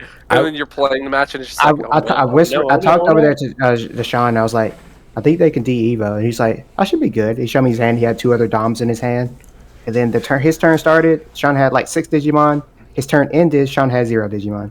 And he had like 6 Digimon. So I didn't know what. I was pretty sure they did have access to de-evo. I couldn't remember specifically how they did it, but I was pretty sure they could de-evo. And Ben told me that, and I was like, yeah, I'm pretty sure I'm okay, because like he de-evos my Dom. I have 2 more Doms in my hands. Like, he's gonna have to keep answering it. He just answered my whole board in 1 turn, and I was like, oh, okay, cool. Okay, cool. LOL. I'd like to see him do that in a best of 3, but he did get me. He did get me. I don't know how your board was so big. My goodness, because he Death X'd you and kept turning. Yeah. My board was like, I had game. Like, if he did not do that turn after already clearing like 3 bodies before that. Yeah. He Death X and maintain turn. It's because Acer, like, if a deck can't out your stuff, they get such a massive memory rebate off of all your aces that they can do a lot of things to you. That's crazy. You have to be very careful playing into archetypes that have DEV or DP reduction, unfortunately. But those are like the only 2 things you care about. Only weaknesses. Yeah. It's my only kryptonite. Alright, boys. Anything else y'all want to talk about? I don't think I'm ready to go eat dinner. Eosmon still sucks. Eos and Pulse. And Gamamon. Yeah. If I had ever literally ever played against that deck before, I would have known what to do, which is basically dig into my Pillowmons and just stick them on the field and force them to answer them over and over. Yeah. All right, I'm gonna go eat food. I'm starving. Same. All right, boys. All right. Later, gentlemen. Bye, guys. Bye.